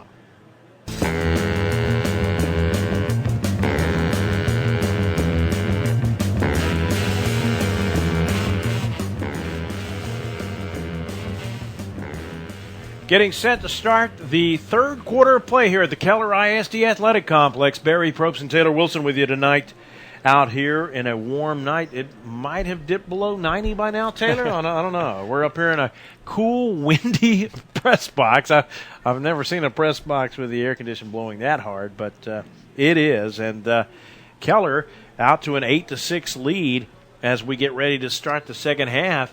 And Keller will be kicking off and Flower Mound receiving, and going from our right to left to start the second half. Clayton Johnson and Nick Ryan back to receive the kick from Luke Hogan. And this one's going to go the way of Nick Ryan. Fielded at the 8. Stutter steps to the 10, 15, 20. Has a little bit of a seam. He slips through and gets to the 22-yard line. And that is where the Flower Mound Jaguars will start off on this possession. Their first of the second half, trailing 8-6. And the play clock here in the second half will start off at 25 seconds on this play, and should go back to 40 seconds after each play after this. And the last time the Flower Mound offense was on the field, they were marching their way all the way down the field and putting points on the board. So we'll see here if they're able to pick up where they left off in the first half. 5 receivers set. Empty backfield for Logan Davis. He's going to fake this toss and tuck it under and run. He races in between the tackles. Evan Curl opening up a little hole there for him as he crosses the 25 to the 27-yard line. A modest pickup of about 4 yards. Not bad. Not too bad at all there for Logan Davis on that carry. 2nd and 6 coming. Ball between the hash marks. A lot of room for the receivers to run. Quick snap, low. Davis looking left, throws that way. Caught at the 29, shaking a tackler, slipping him to the 30, 35. Goes Clayton Johnson. Great little catch in stride all the way to the 39-yard line. He's got a pickup of about 9 and enough for the first down. And that was a great play there by Logan Davis, a great throw, put it in the exact right spot. Had to shift a little bit to his left as he was throwing that out route to Clayton Johnson, and that was a great catch by Johnson, and a good job turning upfield and fighting through a tackle to get that first down. Chris Boban in the game as a tailback now. Actually, not a tailback, but a wingback. Davis in the shotgun about 3 yards back. Sprinting out right, looking to throw, maybe. He's going to tuck it under, race to the far sideline across the 40 to the 43-yard line for a gain of 4 yards. So the Logan Davis keeper on first down on each of these first 2 series has resulted in a 4-yard carry and a manageable second down. And some of these rollouts are a little bit interesting. They're designed passes, some of them. The first one was a designed run. That was a designed pass, but yet they're still pulling a lineman to lead block for Logan Davis on those rollouts, which gives him the option to run as well. Freddie Jackson split out wide to the left. Austin McKee in the slot on the left. And Davis looks that way but tucks it under and reverses field. Running across right tackle, a diagonal pattern to the 45, 48, maybe the 49. And he's going to be awfully close to the line to gain. So it will be 3rd and short. No, the official doesn't even measure. He just unabashedly signals first down. I would have thought that warranted a measurement. That was very close, but I guess he figured it was wasn't close enough to measure. Let me tell you, my broadcast partner Tim Howell and I, when we did Marcus 4 years ago, set a record for seeing officials just signal first down without measure. We couldn't believe it. You know, it didn't matter the team in question. It was like they always eyeballed it and called it, and we were really mystified as to how they didn't have a laser pointer on the thing. You would think they did. But Keller is drawn off here. Well, not drawn off. They jumped too early and knocked the right guard backwards. I believe it was Ren Oob over there that just got plowed into and fell backwards, and contact was made by the Indian defense. So it's a 5-yard freebie for the Jaguars, and it will bring up 1st and 5. I would think, just guesstimating, that Flower Mound probably has a few more penalties tonight than Keller, as Davis on 1st and 5 fakes a handoff again, or fakes the look outright like he's going to toss it and then quickly tucks it under and keeps on the sprint. And again, Taylor, no measurement, just a quick first down signal by the officials, and they're off and running. And I know the officials don't want to break the tempo of these teams. I understand that, but sometimes it sure looks like, there's no argument from the opposing coach. So I guess that's one thing to consider, but just from the eye up here, it sure looks close enough that they'd want to. Yeah, those last 2 have been extremely, extremely close, both working in the benefit of Flower Mound as they've been called first downs both times. Jaguars on the move here. Chris Boban goes in motion. Davis, long snap count, tucks it under again. No intent to throw. He's going to drag a tackler with him across the 35 to the 34-yard line. So a 6-yard pickup on that play. Making the stop for the Jaguars over there looked to be the linebacker, Logan McKeesic on that stop. He doubles as a punter, but a 6-yard gain. Clock under 9.5 and counting in the 3rd quarter. Flower Mound trailing by 2, but on the move. They started this drive back at about their own 22. It's really been a successful one so far. Boban goes in motion again, left to right. Davis going to throw this time, fires for the far sideline and trying to make a move and break free. Nick Ryan, he does break free. Or was it Aaron Epping? Down the sideline to, that's Nick Ryan across the 25, inside the 25 to the 23, a gain of 11 and another Jaguar first down. And that was great by Nick Ryan out there on the outside. It looked like there was 2 or 3 Keller defenders around him. Suddenly, he shakes free and gains 5 more yards and gets the first down. Great effort there on the outside. Trips to the left. The left end showing blitz, standing up. He's not in a three-point stance. The ends are showing blitz here. Long snap count for Davis. Fakes like he's going to pass, gives the shoulder fake, and then tucks it under, races to his right side across the 21 to the 20-yard line. A smaller pickup that time of about 3 yards. It'll be second and about 7, maybe 2.5. But the shoulder fake that he's giving is working pretty well. He's making the linebackers fall back a little bit, Taylor, and then able to get some free running room there. And it looks like the game plan here in the second half is really keep the ball in Logan Davis's hands, whether he's throwing it or running it. That definitely is. This time he's going to throw it. Wings it, throws far side, intended for Nick Ryan, and he bounced it in front of him, incomplete. It will bring up 3rd and 8. You would think this might be a definite passing down. Freddie Jackson comes into the game to spell. I think Austin McKee took a breather. Clayton Johnson and Dylan Gorlick are into the game as receivers split to the far right. Chris Bobin as a hound back to the right side behind the tackle. Long snap count. Davis in the shotgun. Looking left. Scans the field now. Throwing right. Incomplete. Just a little bit too high for the receiver who had to climb the ladder, Dylan Gorlick. And that was a strong route out there by Gorlick. He ran a comeback to the outside, got himself open. The throw was just a little bit over his outstretched hands, but he really got the DB off him, got some separation, and that was a good comeback route there to the sideline for Gorlick. Aaron Epping and Quentin Morris into the game as receivers here, as they're going to go for it on 4th and 8. They're not going to bring in a place-kicking unit at all. Long snap count. Davis going to throw for the near far sideline. Caught at the 9 to the 8 and hit out of bounds. Maybe a little bit late. Was that Nick Ryan again on the catch? It was, and he's got a first down for the Jaguars. And I thought I might have seen a flag on the far side of the field, but I guess I do not. But nonetheless, the Jaguars have a 1st and goal now, marching the ball inside Indian territory. This started back at their own 22 and has consumed 12 plays. Davis in the shotgun. Sprint out left side. Caught at the 3. Breaking away to the 2 to the 1. Touchdown, Freddie Jackson. Touchdown, Flower Mound. The Jaguars are on top. What a great catch and nifty move by Freddie Jackson to break free and fight through to the plane for the go-ahead TD. Yeah, what a play by Freddie Jackson. Got himself open, then got hit by 2 defenders, fought through it, and got into the end zone. And that was an example of one of those plays we were discussing earlier where Logan Davis rolls out, they pull an offensive lineman with him, which gives him the option to throw or run. This is the first time we've seen that play tonight where he chose to throw. Perfect time. Freddie Jackson makes a great catch, fights his way into the end zone, and suddenly Flower Mound is on top, 13-8. Richard Kelly's extra point is banged through nicely. 8:09 to play. Flower Mound now on top, 13-8. You're listening to Flower Mound Jaguar football on Champion Sports Radio.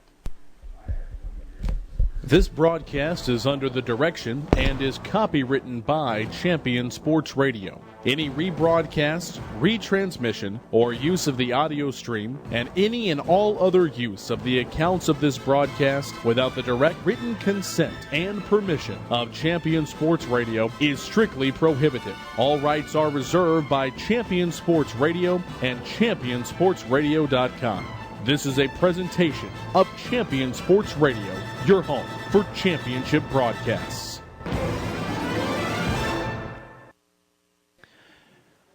Back at Keller ISD Athletic Complex, where Flower Mound has taken a 13-8 lead over the Keller Indians in our contest, thanks to a Freddie Jackson 9-yard touchdown reception. And that was a great mix of Logan Davis run and Logan Davis pass to Freddie Jackson and Nick Ryan especially on that drive, Taylor. And it looked like that is what they've been trying to get going the whole game. They've been trying to get Logan Davis to be able to run, get some more yardage. They've been trying to get the passing game going. And we saw a little bit of both on that drive. That's a great way to start the second half. Josh Grant's kickoff is fielded by Cam Johnson at the 10, coming to the 15, 20, 25 goes Johnson. He is spilled there at that point, and Keller is going to have 1st and 10 from that point. 8:05 to play in quarter number 3, with Flower Mound having their first lead of the game now in the contest,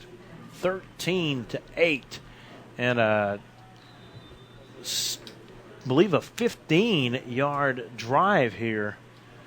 78-yard, 15-play drive for the Jaguars on that previous possession. And a long drive as well. Took 5 minutes off the clock. This is the first time that Keller's had the ball in the second half, and Flower Mound's defense, which played a great first half, is on the field and fresh and ready to go. 4-man front, and the defenders up trying to jam the receivers, and the give is to Tyler Tutt through the middle of the line for a couple of yards, and the Jaguar defense out there really doing great tonight. Tyson Spencer up there along with Daryl Rutherford and Aaron Notches.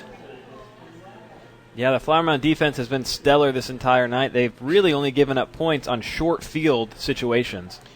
Caleb Griffith slings it out wide, caught at the 24-yard line and going to the 30 and across the 30 to the 33 on the far side of the field. I think it was Cam Johnson, I beg your pardon, on that catch. They've got no shortage of talent over there, not bereft of receivers at all, or this Indian team.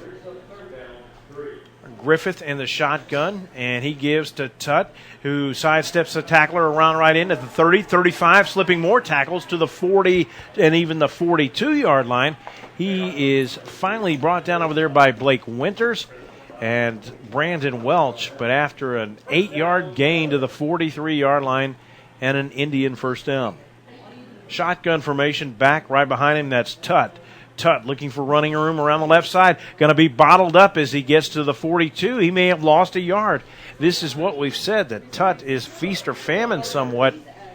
Great pursuit there by Austin McKee on the far side, and also one of the linebackers, Robert Darnell, who's had a heck of a game tonight. Yeah, we've called Robert Darnell's name a lot tonight. He's been all over the field making some great tackles, group tackles, solo tackles. He's been everywhere on that play. He helped keep contain and help make the play. Low snap, but they give it to Tutt, and he is tripped up as he crosses the line. And I think Daryl Rutherford, or actually maybe Colton Wilson, came up out of his defensive back position to race up to the line from the secondary and trip up Tutt after a 1-yard gain, maybe a 2-yard gain. It is 3rd and 8 now. Indians facing 3rd and long. 2 receivers split to the far side. Ball right in between the hash marks. 1 receiver to the near side, wide right. 1 back in the backfield, 1 on the wing, and Griffith has nowhere to go. He's going to tuck it under and run, and he is going to be hit as he gets near the 50. Stops short of the 50, and it's going to bring up a 4th down, and probably about 4 needed. And will the Indians, they're going to punt. They're going to bring the punting unit on. And I think that was Robert Darnell again there in the middle of the field, spying the quarterback, making a one-on-one tackle until his teammates could come join him. And Robert Darnell, 2 big plays on this drive, helping force the punt here by Keller, as Flower Mound's going to get a chance to get the ball back with a 5-point lead. Logan McKeesich on to punt rugby style, if he does it again that way, and he will. Standing back at his own 40, and it is going to take a bit of a Keller bounce, kind of a knuckler. It's going to be no return on this, no return possible at all, and it's going to be a net punt of 32 yards from McKeesich. Good job by him getting that punt away and allowing no return. This time, a possession ago, Flower Mound started at their own 22, 78 yards away from pay dirt. Not too far from it now, about 5 yards back to start this possession with 5:27 to play in the 3rd quarter. And we'll see if they go with the same general strategy, which is Logan Davis. Logan Davis throw, Logan Davis run. We'll see if they try to keep it in his hands or try to spread it out a little bit, but they come out early in an empty set looking like they want to feature Logan Davis once again. Movement in the line. No flag called. They jump and get back. Long snap count. Play clock down to 6. Down to 4. Davis, quick fake. Right side, looks for running room. He's bottled up momentarily, but breaks free and gets to about the 20. They're going to spot him down at the 19. Looked like he might have gotten a little bit more than that, but they're only going to give him the 19. So call it a gain of 1, and it'll be 2nd and 9. And Logan Davis starting out this drive much the way he did the last drive with a little quarterback sweep there, designed quarterback run. We'll see if they continue to let him run. That was his 15th carry of the evening. Davis in the shotgun, quick toss right side, caught! Nice catch at the 24 and breaking away up the sideline to the 25-30, and maybe enough for the first down. Are they going to spot him short of the 30? That's the question. Are they going to rule him out of bounds? It looks like they just signaled for the first down again without a measurement on another close play there. Went ahead and gave him the first down. That was a great catch right there. Way to come back to the football and then turn upfield as soon as the ball hit his hands to earn that first down there on the outside. Colton Wilson, Brendan Alves, Brandon Welch, and Matt Schroer in the game as receivers right now. And Davis goes the way of Welch. It is tipped and intercepted. And I think it was Big Houston Miller who got up there and got a paw on that. I think he switched sides to the right side and got a big paw on that and came down with a pick. If it was not Miller, then it was on the other side of the line. That may have been Landon Rowlett who jumped up and batted it down, and the ball went right to him. And that's not something you get an opportunity to do many times as a defensive lineman, and that's catch an interception. You see him bat a lot of balls, but sometimes linebackers, DBs end up with those interceptions. So that's a very athletic play there by the defensive end to tip it, find it in the air, and then secure it. And that's a tough break for Flower Mound as they were starting to move the ball again, but unfortunately they get the turnover there, and Keller coming back out hoping to score here with good field position. Louisiana Tech has an Illinois transfer who did that in their game against OU. As a flea flicker is run here, Caleb Griffith going for the end zone, got a man wide open, and does he hang on? Caught, touchdown. What a play call drawn up by the Indian offense. And that's Cam Johnson on the receiving end of that touchdown pass from Caleb Griffith.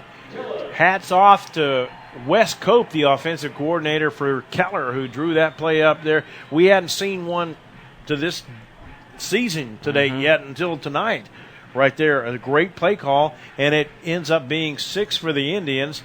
They are now up 14-13 with 4:36 to play, and some kind of an extra point attempt, be it going for 2 or 1, here to come. It does look like they're going to go for 2 to try to make this a field goal lead here that we give them if they convert a 16-13 lead as quarterback Caleb Griffin trots back out onto the field.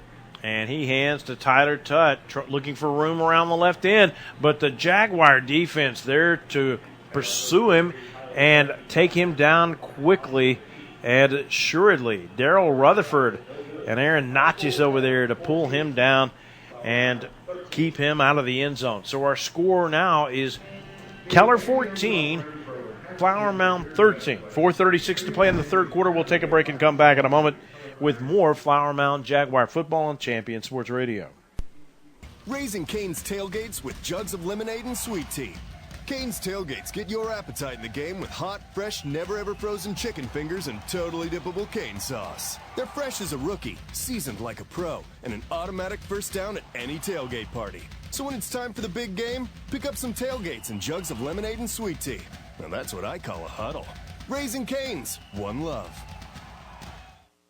The Centers for Disease Control and Prevention estimates that nearly 4 million brain injuries occur every year due to sports in the U.S. They also estimate that 70% of concussions go unreported. Not identifying concussions early can be devastating, especially if the athlete continues to play with symptoms. Catching hard hits fast is critical, and that's why you need the Shockbox Helmet Impact Sensor. The Shockbox is a small sensor that easily attaches to most football, lacrosse, and hockey helmets and instantly sends a signal to a smartphone on the sidelines when the player has taken a hard hit that puts them at higher risk for injury. The free app receives data from the sensor, displays information about the impact, and even walks the user through a concussion assessment. The app also logs symptom and impact data for future medical use. Visit ShotboxDFW.com to learn more about the Shockbox Impact Alert Sensor and determine if it is the right option for your child. Be warned instantly when a player has experienced a head impact that could result in a concussion. Visit ShotboxDFW.com today. ShotboxDFW.com.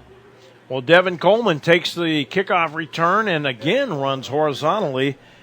and not for much, about 1, maybe 2 yards as Luke Hogan's kick finds his way, and Coleman runs maybe 30 yards horizontally and gets about 1 vertically. Yeah, this is interesting. That's the second time we've seen that happen tonight, where it appears as though the kickoff return is called to the right.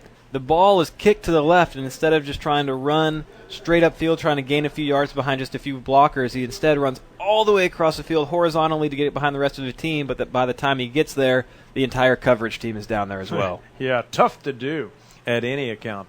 Shotgun formation. Logan Davis, sprint out left, looking to throw. Throws, and it is incomplete. Devin Coleman had a defender flash in front of him and could not hang on to that. Otherwise, he was pretty close to a first down had he been able to hang on. Not sure if the defender tipped it or just flashed in front of Coleman to distract him. And as Flower Mound comes out, their last possession, they were driving down the field, making some progress until that ball was intercepted by the defensive end. And then, of course, Keller, they get the ball and call that bold play. The flea flicker, corner came up, allowed the receiver to sneak in behind, and allowed Keller to take the lead 14-13. Davis in a shallow shotgun. Quick toss, left side, incomplete. That one was rifled over there the way of Devin Coleman, and he heard footsteps coming and had to make a decision fast. And I mentioned that Louisiana Tech player last week that was in a transfer from Illinois, because he made a play like that. He was a defensive end, and he tipped it to himself and made a pick.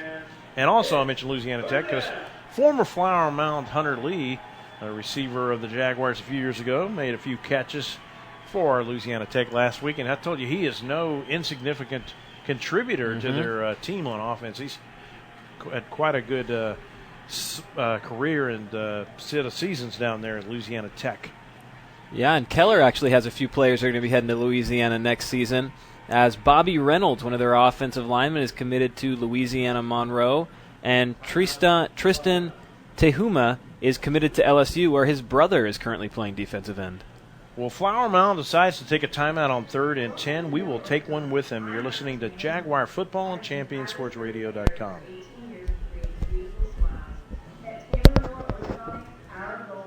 Everything. As you'll see, projections for the next quarter are... He shoots, he scores! 2 points for team middle management. The office is not one of them. Jack, can I see you in my office? No pouting, it's your ball, let's see what you got. But Whirly Ball is. For corporate events, team building, and private parties, Whirly Ball in Hearst and Plano is electric fun. Test your skills on the arcade games. Zip around in your Whirly Bug for a Whirly Ball competition. Or play the most affordable laser tag in the city. Learn more at whirlyball.info. Writer Gerald Early said that when they study our civilization 2,000 years from now, there will only be 3 things that Americans will be known for: the Constitution, baseball, and jazz music. GDYO's Jazz Institute provides young musicians in North Texas the opportunity to learn what it means to be a jazz musician through weekly technique classes and combo rehearsals with professional jazz musicians. From the first note to the final round of applause, GDYO Jazz Institute concerts will... 3rd and 10 here for the Flower Mound Jaguars. Davis back to pass, throws deep, got a man streaking down the sidelines, but he cannot catch up with it. Might have been Brendan Alves on the far side of the field, or Chase Lemke, rather, into the game and out of the backfield that time, who slipped in to try to sneak down the sideline and catch that, but not able to. And it will bring up 4th and 10, and the Jaguars will have to punt it away. And Lemke, a name that we called throughout the entire game last week. I think that's the first time that we've mentioned his name tonight on the offensive side of the ball. On offense, yes. Josh Kelly gets away a pretty good kick, and this one chases back Cam Johnson to the 45-yard line, where he will field it with no return. So a really good kick there of 40 yards by Josh Grant with no return at all, but good field position nonetheless for the Keller Indians, as they now have a lead of 1 point, 14-13, 4:06 to play in the 3rd quarter. And we'll see if the Jaguar defense can continue to play strong here against Keller. The only big play we've seen given up tonight by this Jaguar defense was that flea flicker on the last possession. Before that, the only points they'd given up on the board were coming from short fields, and both times they held them to field goals. So we'll see if they can manage to hold them back here. And on 1st and 10, not much doing there for Tyler Tutt as he weaves his way through the line for about 1.5 yards. Flower Mound Jaguars would like to thank Rapid Med Urgent Care in Highland Village, a family-owned and operated business that delivers the best, most convenient medical care. You can sign in and find more information at rapidmed.com. 2nd and 9, Caleb Griffith, the signal caller in the shotgun. He's going to hand to Tutt again through the middle, trying to hurdle the line for a little bit of a gain. Does so to the 50. Might have gotten 3 on the play. It'll be 3rd and 6 coming as we're nearing the 3-minute 20-second mark of quarter number 3. Jaguars now trailing 14-13. They had a momentary lead in the third quarter about midway through and looked like they might have been able to stretch it out, but had a turnover on their previous possession. 3rd and 6 needed. Griffith looking left, throws far sideline over the head of the intended receiver, Miles Merity, I believe it was. And Merity has got like 5 catches on the night, but not able to climb the ladder and pull that one in. It'll be a punting situation for the Indians, so a good stand by the Flower Mound defense after having to give up the ball so quickly on about a 5-and-out. And it's a huge stand as well because Keller had such good field position. I mean, they were right at midfield when they took over, and they were able to force them into a punt. And now it looks like Flower Mound is going to have great field position after a about 20-yard punt there, rugby style, by Mike Sitch. Yeah, and McKeesic there with a little bit of a shank almost, looked like off his left foot. He's a left-footed kicker, and he runs out to his left. And he's gotten some good kicks tonight, but that one just didn't catch his foot quite well. And he kind of glanced off. Yeah, and it's going to give the Jaguars good field position here with a chance to come down, try to re-secure that lead, see if they're able to move the football, and see if they go back to focusing on the Logan Davis running game, which is really what got them in the end zone at the end of the first half. We'll see if they can do that. 2:53 to play. Third possession of the half for the Jaguars, and Davis looking for running room. He stutter-stepped one way and then reversed field to his right, zigzagging over across to the 30 and the 32-yard line. About a 4-yard gain. So when he's done this, about a 4 to 6 yard gain, and actually they're going to give him 5 on this play. They've been able to manage the 2nd and 3rd down if there has been one. They've done a lot of conversions, Taylor, on 2nd down. Mm-hmm. Yes, they have. And these good gains on 1st down are huge as far as those 2nd down conversions. Quarterback draw again. Davis spins out of one tackle, but into the arms of a couple of other Indians waiting for him as he reaches the 34-yard line. So not much running room that time, a gain of about 1. It will bring up 3rd and 4. They look like they might pass it here. Aaron Epping checks out, and Matt Schroer comes in with the play. Clayton Johnston in the game, too, along with Colton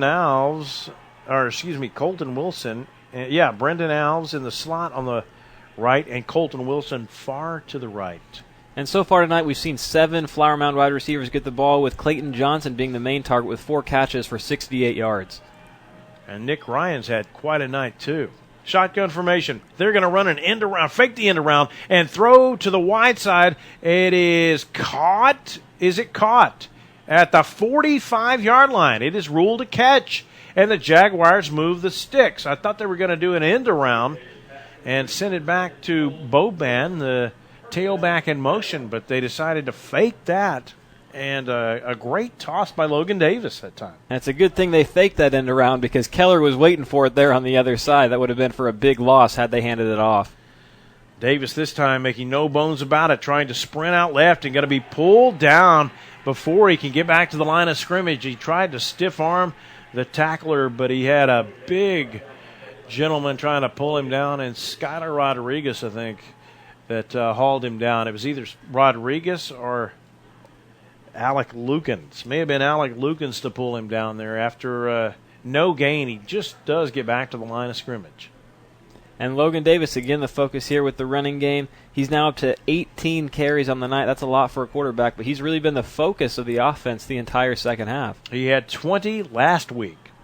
In the shotgun, the ball hits the turf on the snap. Quick toss up to about the 49, maybe the 50. They're going to give him progress to the 50, it appears like. And making the grab quickly for the Jaguars was Brendan Alves. And a 5-yard gain. It will be 3rd and 5. Might be the last play of the quarter. And this quarter's gone by pretty quick. We had Flower Mound come out with that big, long drive. We've seen a couple longer possessions than we saw in the first half, which opened up with a couple of really quick ones. And it does look like the third quarter may run out here as we're down to 3 seconds left. Indeed, it will. We will take a break and come back for the fourth quarter of play. Our score is Keller 14, Flower Mound 13. You're listening to Flower Mound Jaguar football on Champion Sports Radio. Harold Early said that when they study our civilization 2,000 years from now, there will only be 3 things that Americans will be known for: the Constitution, baseball, and jazz music. GDYO's Jazz Institute provides young musicians in North Texas the opportunity to learn what it means to be a jazz musician through weekly technique classes and combo rehearsals with professional jazz musicians. From the first note to the final round of applause, GDYO Jazz Institute concerts will amaze and delight both hardcore jazz cats and new fans alike. Learn more about the truly original American art form through the GDYO Jazz Institute online at gdyo.org/jazz.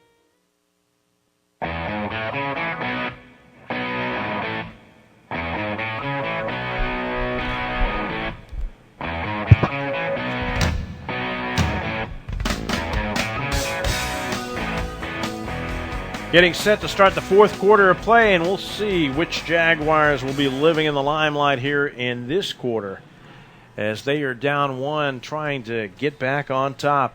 Trailing 14-13, now going from our left to right. Keller with a 3-man front, 7 in the box. Davis in the shotgun takes a quick snap, throws on a deep slant intended for Colton Wilson, and looked like Wilson and he may not have been on the same page. A flag is down nonetheless. You know, Taylor, I don't know if we saw a flag that entire third quarter. We might have seen one.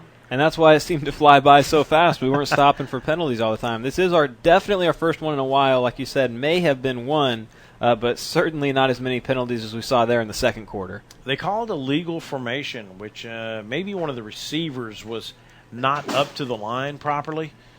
I think that's what they're going to call it, and they're going to decline it is Keller.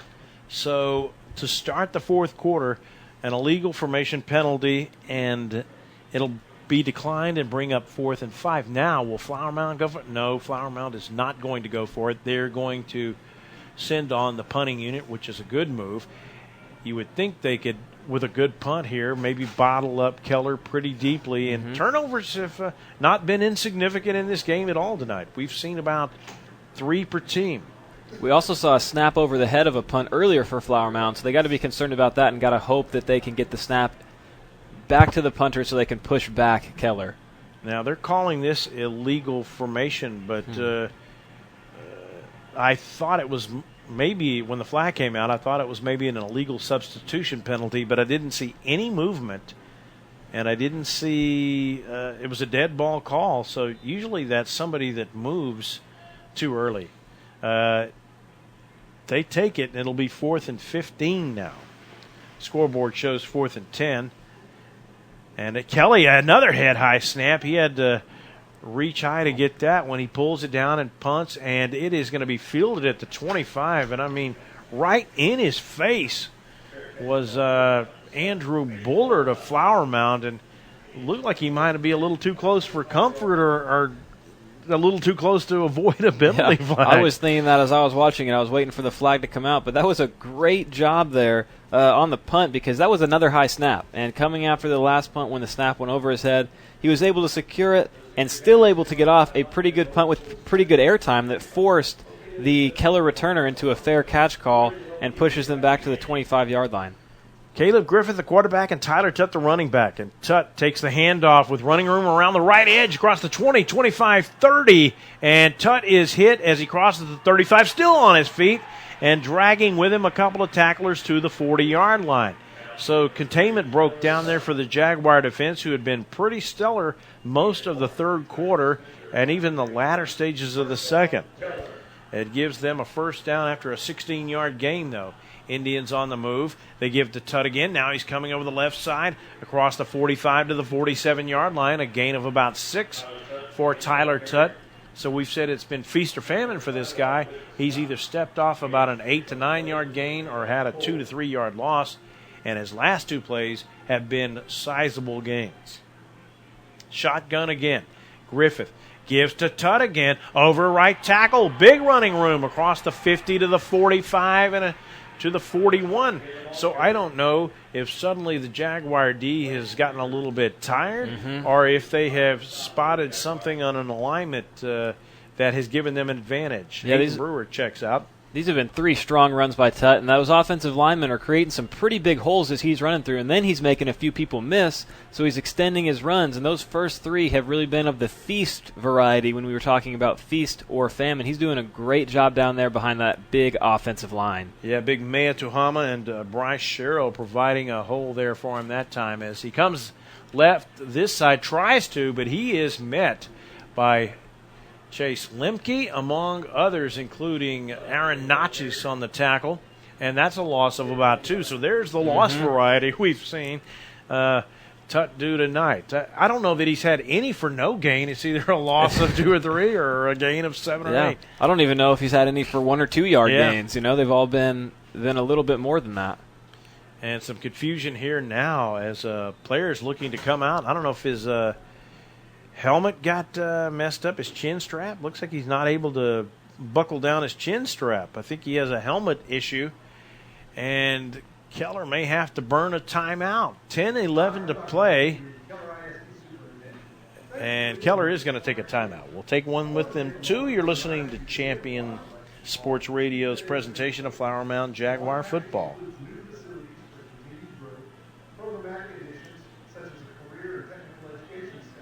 Is your one-stop shop for all your apparel, promotional, event, or team uniform needs. Point of Origin Design is a full-service design and logo creation company that offers a wide variety of imprintable and embroidered products. With competitive pricing and quality work, you can't go wrong with Point of Origin Design. It's always best to start at the right point, so visit them online at pointoforigindesign.com. Let them help you plan your next promotional item or design your next t-shirt. That's online at pointoforigindesign.com.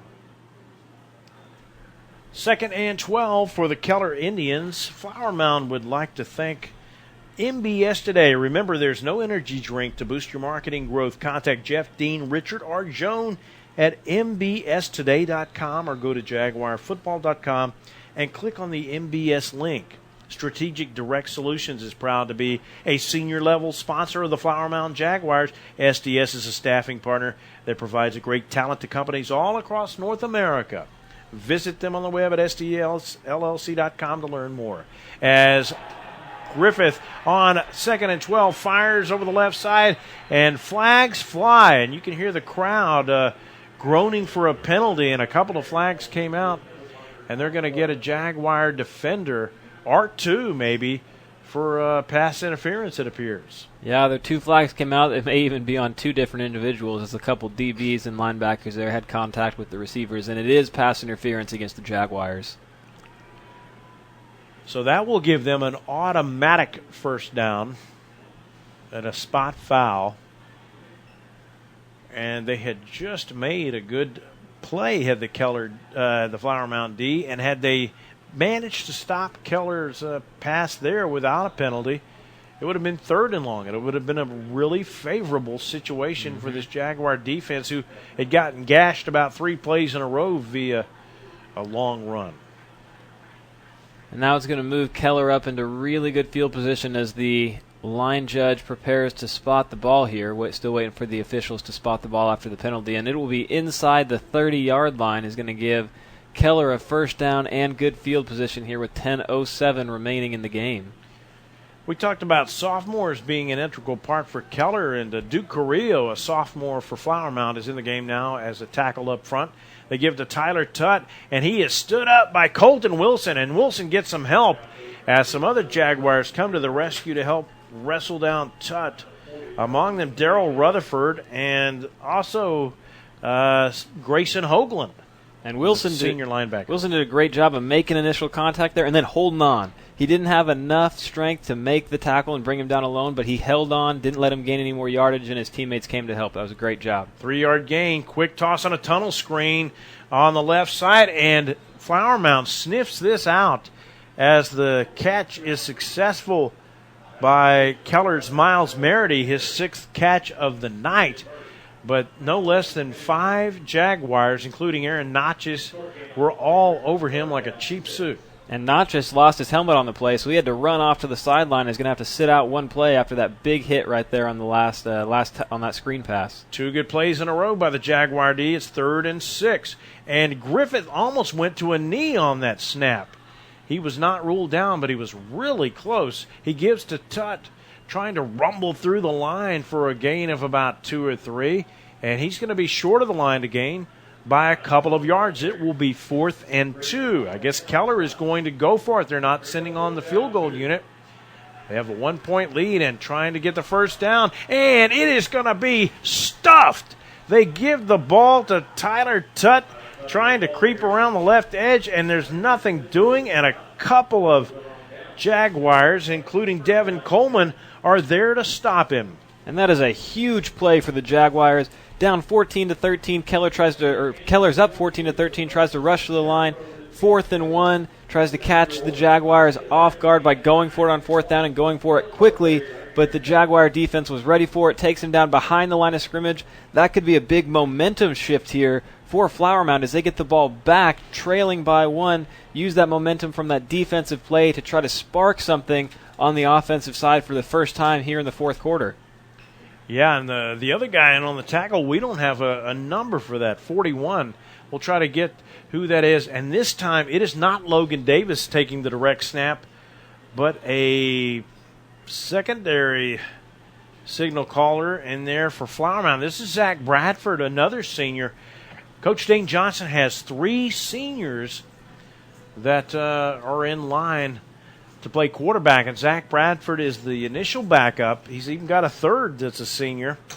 Not sure if we'll see him tonight or not, but that is Noble Newton. That's the other one. And this is Zach Bradford taking it around the left side for a gain of about 3 to the 29-yard line. Great rise up by the Jaguar D to make that stop and take over and force a turnover on downs. And now the offense here with 3rd and short really needs to try to convert to try to build on that momentum that the defense gave them. And Bradford has come out, had 2 runs, really running the offense very similar to Logan Davis, as you would expect, with 2 quick quarterback runs. 3rd and 3 in the shotgun is Bradford. He's looking to throw 2, but he throws it a little bit wide. That was intended for Matt Schroer out on the deep out pattern about the 35-yard line. Would have been enough for a first down, but they're unable to connect. 7:41 left in the game. And at first I thought the Jaguars were contemplating going for this at about their own 29, but they are going to punt it away. Play clock under 20 seconds.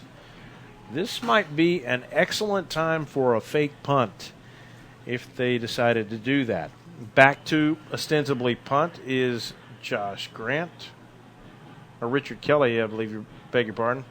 And he gets away a really good punt, and that almost hit a Keller Indian. It is going to roll forward and going to be down there at the 24-yard line. A great punt that time of some 47 yards for Josh Grant, the punter there, and no return by Keller. So a really good punt and a good job of the special teams to get no return and push Keller back, flip the field a pretty good amount there. Yes, that was an excellent punt, and it almost actually hit 2 Keller players down here. Flower Mound almost really caught a break there as the Keller players did not get away from the ball, didn't seem to know it was near them. Didn't end up hitting any of them, but it was close. And here the Keller defense, if they can make another stand like they just did moments ago on 4th and short, it could really put the Jaguars in a good place and could give them back good field position. And it had hit them on an earlier punt. Caleb Griffith, quick toss near side. It looks like it may have been trapped. The official on the near side, the sideline judge, is calling it trapped by Miles Merity. That would have been his 7th catch of the night. Merity having quite a night tonight. Complete catching the ball. Last week, he didn't catch nearly that many passes. He didn't even show up in the stats. Dylan Smith, who's not there tonight, had 11 catches last week. Griffith in the shotgun, 5 receivers set. No backs at all. Griffith scans the field. He's going deep down the left side for a receiver there, but that is thrown way too far, way too hot for the intended receiver, Cam Johnson. And it will bring up 3rd and 10. And, you know, Taylor, this kind of thing, these 2 incomplete passes definitely plays in the favor of Flower Mound, stopping the clock, even though it's just a 1-point lead. Oh, without a doubt. They're going to get the ball back with a lot of time left on the clock. And that play, Johnson was actually open, slicing down the middle. The throw was just a little too strong.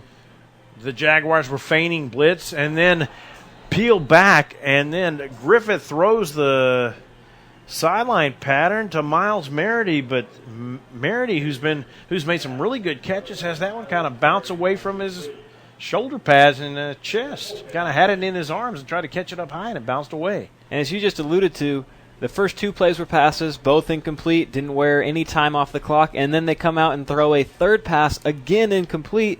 Total 3 plays, they ran about 15 seconds off the clock, so Flower Mound's going to get the ball back in great field position with more than enough time left on the clock. And Logan McKesich is going to fake this punt, and it is thrown, and it is incomplete, and that is a huge gamble that does not pay off for the Keller Indians. I mean, the play was kind of there, but he threw it a little high, and the receiver had to go guy to get it.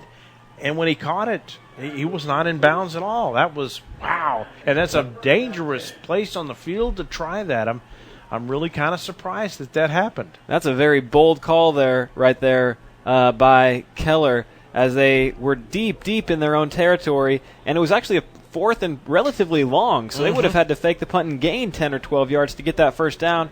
They're leading by 1, and now they give Flower Mound a chance to come back out on the field, again with Bradford at quarterback, to try to score here on a short field. And Bradford gives to Boban, the tailback. They were lined up in a semi-conventional formation that time with a 1-back set. Gave it straight ahead to Boban, and he fights forward for about a yard. But, you know, last week, we were looking at the stats from last week of Logan McKesich. He was 2 for 2 for 43 yards last week. So he's thinking, I've got confidence in my punter/quarterback. And, well, it just didn't work out. And sometimes it doesn't. But that sure leaves a short field for Flower Mound as they have taken over at the 24-yard line in Indian territory. They fake the handoff to Boban, and this play blows up. That was a very odd busted play there as they faked the handoff to Boban, and he kept running the way of like a magnet with the quarterback. It was almost not sure if there was supposed to be some sort of option play with him back there, but it was just strung out too far, and Bradford's taken down for just a small loss. And it's interesting that Bradford here still in the game after Logan Davis was the focus of the offense for so long. It's a wonder why, if there's some sort of injury or something happened to Davis to force Bradford into the game. It looked like a designed zone read, and either the quarterback or the tailback went the wrong way. Bradford in the shotgun with some time, but he's flushed. He's going to tuck it under and run forward to the 21-yard line. He's going to get about 4 yards back, but that is not going to be enough for the first down, and this would be a 38-yard field goal attempt if they opt to try it. Now, we've seen their kickoff guys have some pretty good range, and we've seen their punt unit handle the kickoff pretty well. Logan Davis, incidentally, is in to hold the snap. And this is going to be Richard Kelly to try this long field goal to 42 yards. He's got enough leg. Did he get it through? It is good, and Flower Mound has the lead again, 16-14 with 5:11 to play. I thought it may have pulled wide a little bit, but it is good. And our new score, Flower Mound 16, Keller 14. We'll take a break and come back in a moment with more Flower Mound Jaguar football on Champion Sports Radio.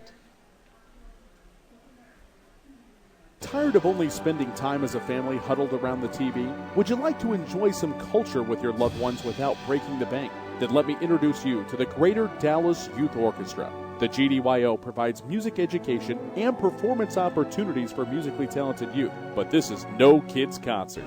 The GDYO comprises 7 different ensembles made up of over 425 talented musicians ages 8 to 18, representing more than 50 communities in North Texas. You won't believe how amazing these ensembles sound until you hear it for yourself. So join them for one of their concerts at the Meyerson Symphony Center or Dallas City Performance Hall. For more information on how to make a donation, as well as a listing of upcoming GDYO concerts, visit gdyo.org. And if you know a talented young musician interested in an unbelievable experience, auditions take place in the spring. Connect with the Greater Dallas Youth Orchestra on Facebook, Twitter, LinkedIn, and at gdyo.org.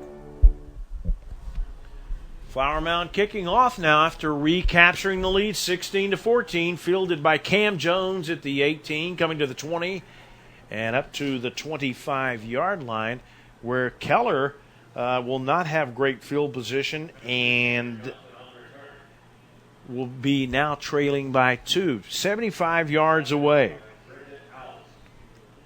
And that was a great stand on that last possession by the Keller defense. They really didn't allow the Flower Mound offense to do much of anything. Unfortunately, they were put in a situation where Flower Mound was already deep into Keller territory, so they didn't have to gain any yards to get in field goal range. And then Flower Mound converts with an excellent field goal kick to take the lead 16-14 as Keller brings their offense back out onto the field. 5:07 to play in the contest. This has been an amazingly frenetic pace, not the defensive struggle that the scoreboard might indicate. Griffith gives to the back. Tyler Tutt, big running room across the 30 to the 35, still dragging tacklers with him all the way to the 39-yard line. A pickup of 13, and he's got the first down for the Indians, who are now on the march again and trying to seize momentum once again like they have the previous couple of possessions. And these big runs by Tutt have really sparked their drives the last few, but then they've stalled partway through the drive. Tutt takes the handoff again, but he's met in the middle of the line by Tyson Spencer, Austin McKee, and also over there to help them out on the gang tackle, Robert Darnell, who's had a great night tonight. Gain of 3. It'll be 2nd and 7. And some of these snaps are going so low, Caleb Griffith needs to be careful not to take a knee as he takes it.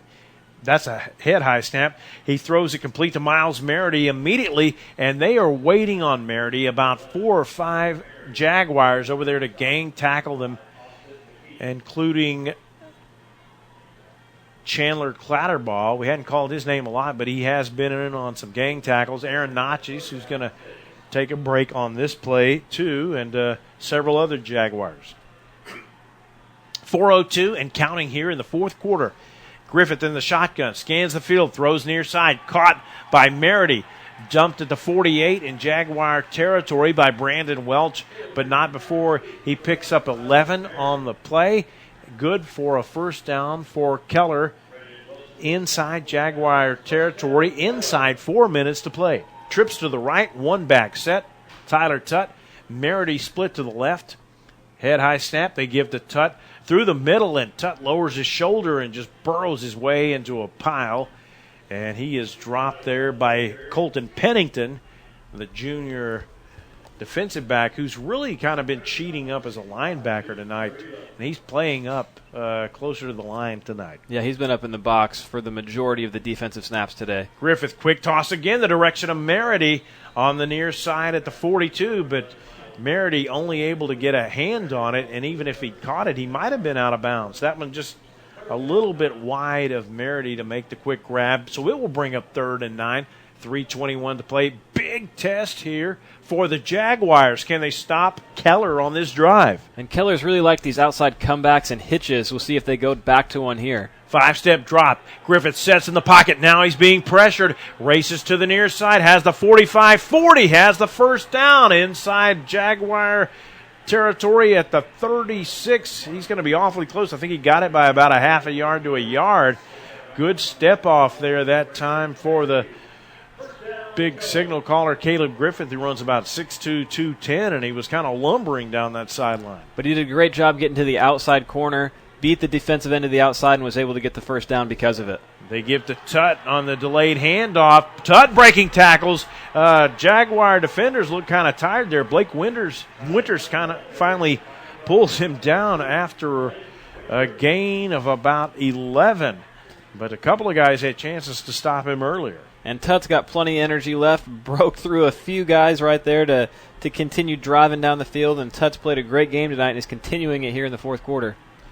Griffith in the shotgun. Man comes in motion and takes the speed sweep coming around the near side to the 22. That's Cam Jones. And Jones is chased out of bounds by Blake Winters, who applies the tackle there at around the 20-yard line, a gain of about 3.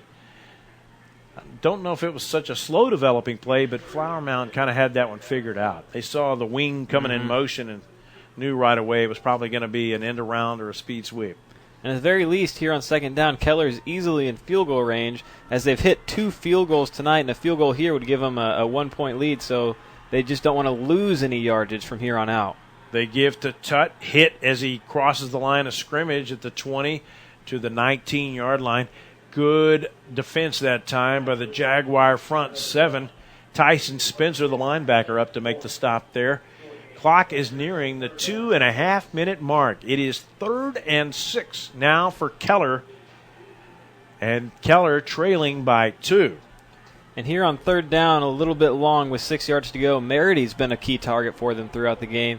Here on the outside, it looks like he's down here on our lower left side of the field, so we'll see if they target Merity or if they try to run the ball, although it looks like Tutt is not in the backfield, so I wouldn't expect him to run it this play. And Clayton Johnson was playing way off, giving him some padding, but he scooted up, and then they run that pattern to that side, and Merity catches it. And Clayton Johnson had pretty good pass coverage, and he is cramping now. I don't know if he pulled a muscle or he's cramping. He's trying to stretch it out. But Johnson was on him pretty tightly. Oh, Johnson's taking a seat on the turf. They're going to have someone come in and spell him because he is just cramping up badly. Merity did not have enough yards for the first down on the completion. His 8th of the night, if my abacus fingers are right.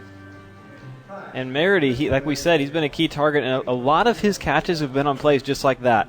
5, 6, 7 yards down the field and then breaking either to the inside on a curl route or to the outside on a comeback route. And the reason those plays work so well is because even when Johnson's up in his face with great coverage, if the receiver continues to come downhill to the football, they can win that route a lot. But because Johnson was so tight on him that time, he was able to make the secure tackle and prevent Keller from getting the first down. So now here on 4th and a long one, maybe 2, it's going to be interesting to see if Keller tries to kick it for the lead or go for it, try to wear some more time out before they score and try to win this game. Flower Mound would like to thank In Command Broadcasting, who is a sports TV broadcasting and marketing company providing a wide array of turnkey video production and streaming services, including filming of sporting events, season highlights, school graduations, corporate infomercials, and documentaries. Call 972-871-7888 to raise the energy of your next event with In Command Broadcasting as they help Clayton Johnson off. It's good to see that he's walking off on his own power and gets a shout from the Flower Mound faithful on the far side of the stadium there, all cheering him on. He's played a really good game tonight. Coach Johnson singled him out for accolades during the pregame interview as well, saying how well he'd done last week, and he's really had a good game tonight. Nick Ryan is going to take his spot here on this big 4th and 1 play. And Nick Ryan's had a big game as well. On the offensive and defensive sides of the ball, we've called his name quite a few times tonight. So I'm sure that Flower Mound has plenty of faith putting him out there at corner. And 4th and a long one, we'll see if Flower Mound can hold on and make a big stop here, which would go a long way towards securing the win, as the Indians do have 3 timeouts left, but we only have 1:20 left in the game. And the Jaguars had 2, but they're going to take another. We will take one with them. 1:20 to play. 4th and 1. Jaguars up by 2. When we come back, you're listening to Flower Mound Football on Champion Sports Radio.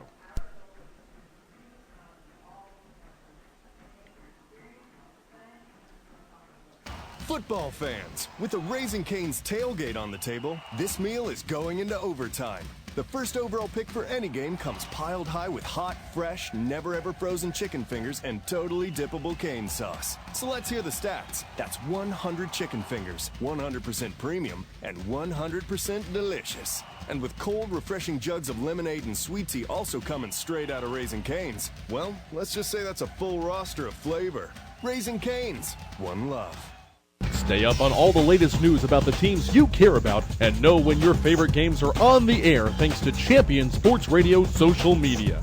Either follow @Champion Sports on Twitter or like our Facebook page at facebook.com/ facebook.com/championsportsradio, and you will know what time your game starts, who was named Player of the Week, or what your school's alumni are doing in college. That's on Twitter @ChampionSports and facebook.com/championsportsradio. Well, Luke Hogan on to try a go-ahead field goal, and he gets it just in the right upright with 1:15 to play. There is a flag down.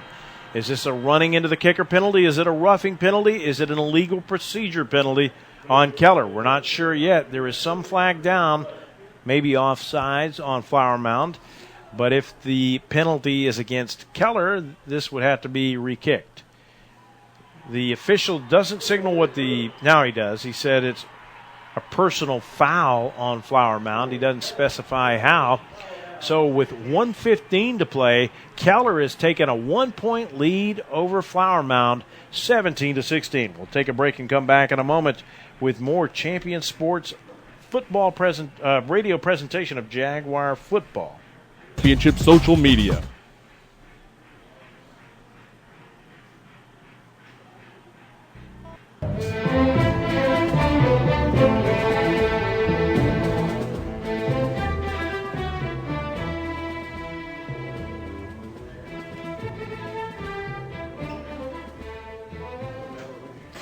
Back at the Keller ISD Athletic Complex, Barry Probst and Taylor Wilson with you. Stay tuned after the game for the post-game show brought to you by In Command Broadcasting.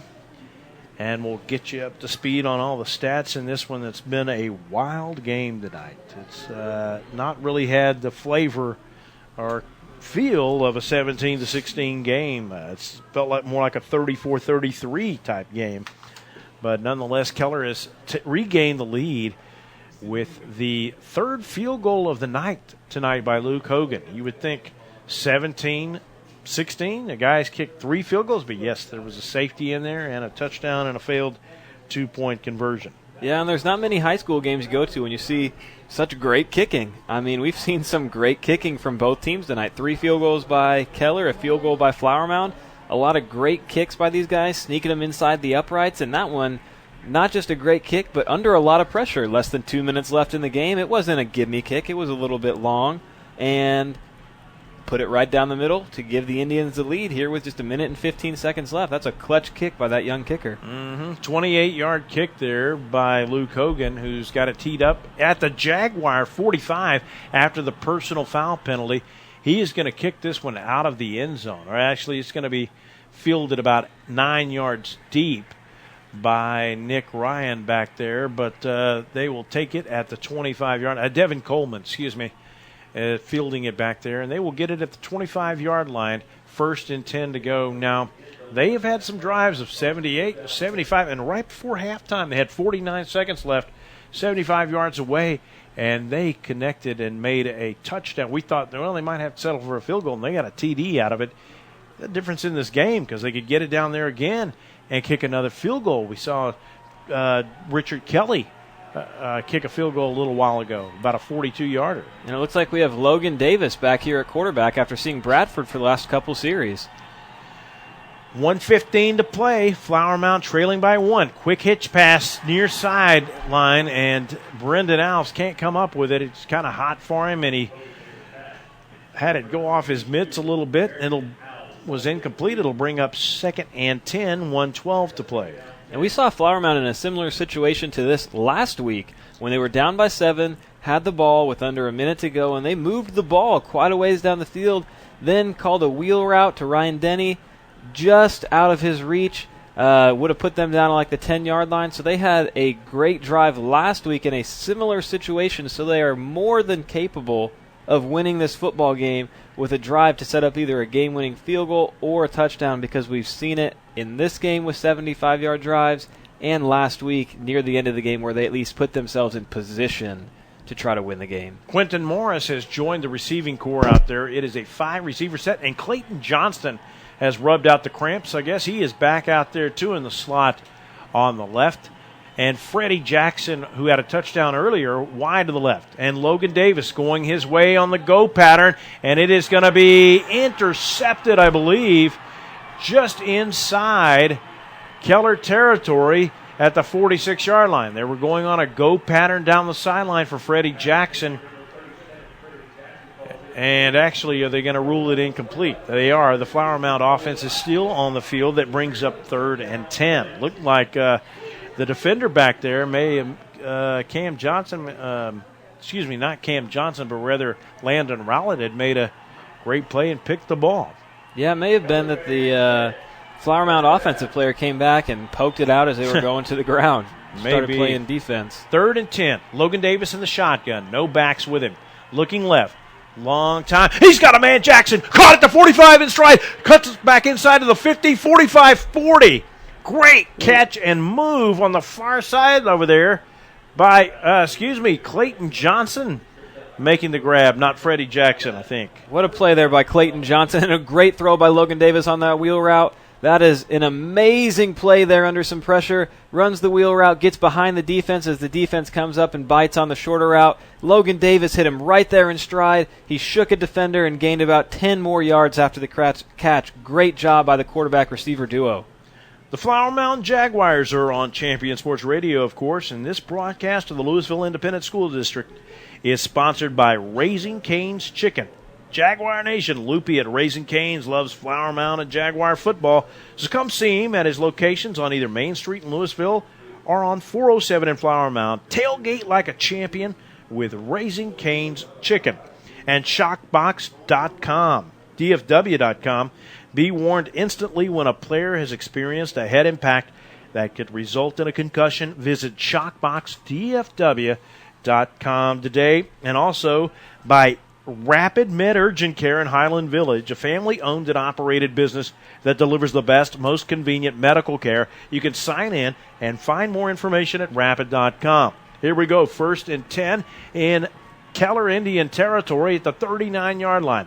Logan Davis in the gun, wings it out wide, incomplete, intended over there on the near side for Quentin Morris, I believe. And Morris unable to hang on to it. That kind of glanced off his hand a bit. But probably just as well, he would have been tackled immediately and time would have run off. It is at 53 seconds, and the Jaguars, of course, in 4-down territory here. It is 2nd and 10. Yes, and on that last play, it was almost a good thing that Morris did not catch it because, like you said, there was a linebacker right in his face, and they want to be able to get out of bounds so they don't have to use that timeout. Chandler Clatterbaugh in the game as a receiver now. Pump fake by Davis. Going deep again, and a flag does fly. You know, the ball was not catchable over there, but the receiver did get tripped up. That was Freddie Jackson who got tangled up with one of the Keller defenders. And the flag from the back judge came in from about 30 yards away, and I guess he just saw a push beforehand. And this is going to be an ever so fortuitous penalty that benefits Flower Mound if that's the case, if they don't rule it uncatchable. And we see as soon as that flag was thrown, we saw the entire Keller bench, all the coaches start waving their hands over their heads saying, no, that was uncatchable, but it looks like they're going to mark off the penalty. Yes, they are, and it is not It is not a holding penalty. It is a pass interference penalty. They're going to mark off 15 all the way up to the 24-yard line with 46 seconds to play. Don't go anywhere. Logan Davis in the shotgun. And he's going to tuck it under and run. And back to the near side, or the far side of the 20 to the 15, out of bounds, inside the 15 to the 14. Very, very close to the line to gain. And I think the official, the head referee, is he signaling that it was a first down? I would think they might want to measure this. And we saw him earlier in the game a few times just call an automatic first down without a measurement. And as of right now, it doesn't look like they're going to have a measurement right now. They're just going to call it 2nd down and a very, very short one. That's very strange. That scrimmage marker looks a yard away, but it's at the 14, and the line of scrimmage back here is at about the 24, or was. So that's some crazy math. Davis does a shoulder fake and then lunges forward to about the 15-yard line. The Jaguars with one timeout left. Clock under 30 seconds now, and they're kind of taking their time. They are not calling timeout, and they may be going for the win with a field goal here. They are on the left hash. I'm not sure if they want to get this ball placed in between the hash marks, they're not appearing to be going to take another crack at the end zone. In fact, they are letting this run down. They're going to call a timeout here, we think, with 2 seconds left. They have called a timeout with 2 seconds left. We will keep it here. Flower Mound Jaguar football would also like to thank MBS Today for sponsoring tonight's game. Remember, there's no energy drink to boost your marketing growth. Contact Jeff, Dean, Richard, or Joan at mbstoday.com or go to jaguarfootball.com and click on the MBS link. We also want to thank LensCap Photo Marketing, a professional corporate business and event photography company. They provide a visual history of your event through high-quality images. Remember, when planning that special event, hire the photographer you need to get the pictures you want. For more information, please check their ad in the Jaguar football program or visit them online at lenscapmarketing.com. And Whirlyball, with 2 locations to serve you in Plano and Hurst. Leagues are forming right now, so visit them at whirlyball.info. And it all comes down to this. Logan Davis to hold the snap from Ty Neighbors, and Richard Kelly to try to boot through what would be a 31-yard winning field goal at the gun. And Keller calls a timeout. We will again keep it right here.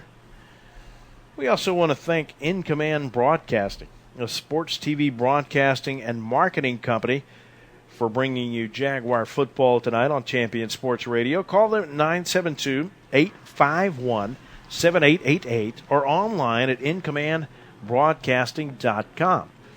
Also, Point of Origin Design, a full-service design and logo creation company that offers a wide variety of imprintable and embroidered products online at pointoforigindesign.com. And the Greater Dallas Youth Orchestra and the new GDYO Jazz Institute. Enjoy a cultural experience with your family without breaking the bank. And right now, Richard Kelly's going to try to break the hearts of the Keller Indian faithful on homecoming. The hold is down. The snap is good. The kick is up, and it is good. And Flower Mound wins it at the gun, 19-17. Richard Kelly answers Luke Hogan's field goals with a couple of his own. The last one, the game winner at the final gun. And the Jaguars come away with the win. That is another. We were just talking earlier about the clutch kicking and the great kicking we've seen in this game. That is an amazing thing there for Kelly. That's a great way to end the night, a great way to end Friday night for Flower Mound as they pick up their first win of the season in exciting, spectacular fashion. The Keller Indians have to be thinking, man, 2 weeks in a row of 2-point losses in the last seconds of a game. That is tough doing for the Keller Indians because they don't have any more non-district tune-ups either. And next tough. week for Flower Mound, district play starts against Plano East. It is 8 straight games in the hot seat right now for these district teams, all of them, not just Flower Mound, but all the Allen, Plano East themselves, all of them. They get 8 games to try to sort out district play, but Flower Mound will at least start it on a positive note with a great come-from-behind win of 19-17. Yeah, that was a great final drive that we saw there. We saw Logan Davis, who sat out for 2 series, come back in for this last series, crunch time, less than a minute to go, drive his team all the way down the field with some great runs, some great throws, and then we see Kelly come out and just finish it off with a field goal under a lot of pressure, only 2 seconds left on the clock. And it was great how much faith Coach Johnson showed in his kicker by just draining the clock, not taking a shot at the end zone, and just giving him that final kick with 2 seconds left. And his faith paid off because that was a great kick right down the middle of the uprights for the win. Yeah, this is a very interesting game because both teams excelled at offense a lot of the time, even though the score doesn't show it, and both of them had some big defensive moments with key takeaways and critical stops when you don't think that they're going to come up with it at all. They do. Either team. Flower Mound does it. Keller does it. And, you feel for the Keller guys who have suffered this sour taste 2 weeks in a row, but you're happy as you can be that the Flower Mound Jaguars pull one off at the gun on a high-pressure kick there by Richard Kelly. We will take a break and come back for the In Command Broadcasting post-game show. Our final score tonight, Flower Mound 19, Keller 17. You're listening to Jaguar football on ChampionSportsRadio.com.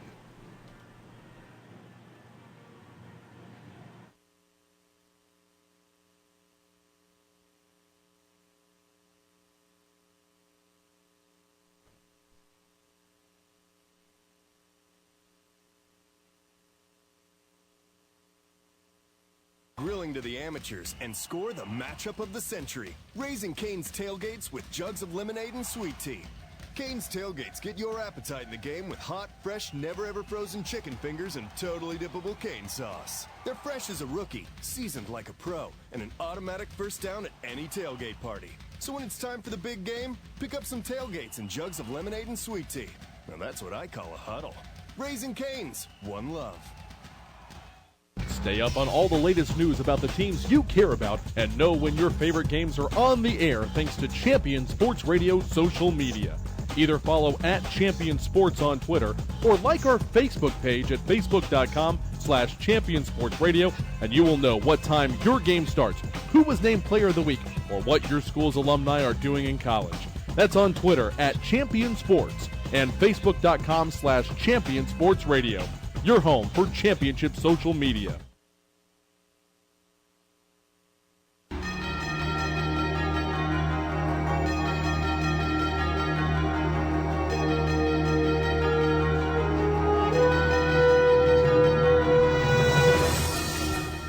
Well, how about that? Flower Mound comes from the clutches of defeat to pull out a victory tonight, thanks to a 31-yard field goal by Richard Kelly at the final gun, and pulled it out by 2 tonight. The second straight defeat for the Keller Indians tonight, who fall by 2. Last week to Midland Lee out at Ratliff Stadium in a game that was delayed for a while, and then they had this long trip back and then punished by having to go to school the next day. You know, it's like sometimes you think you're punished by going there anyway, and then, you know, after getting in at 3 in the morning after a tough loss like that, and Coach Strelo and his team, you know, good things are going to happen for this Keller Indian team. They're not going to be on the end of those the whole season. That's good for them, and great for Dane Johnson that he had, you know, some guys nicked up and some guys that played real key parts, and Colton Pennington with a great game tonight, and Robert Darnell, who don't know if we mentioned his name last week. He was a force all over the field tonight. Yeah, that was. I mean, it was a great game. We were just talking in the break. We've seen 2 great Flower Mound games in these first 2 weeks. Last week, unfortunately, came up just short, 42-35 against Byron Nelson.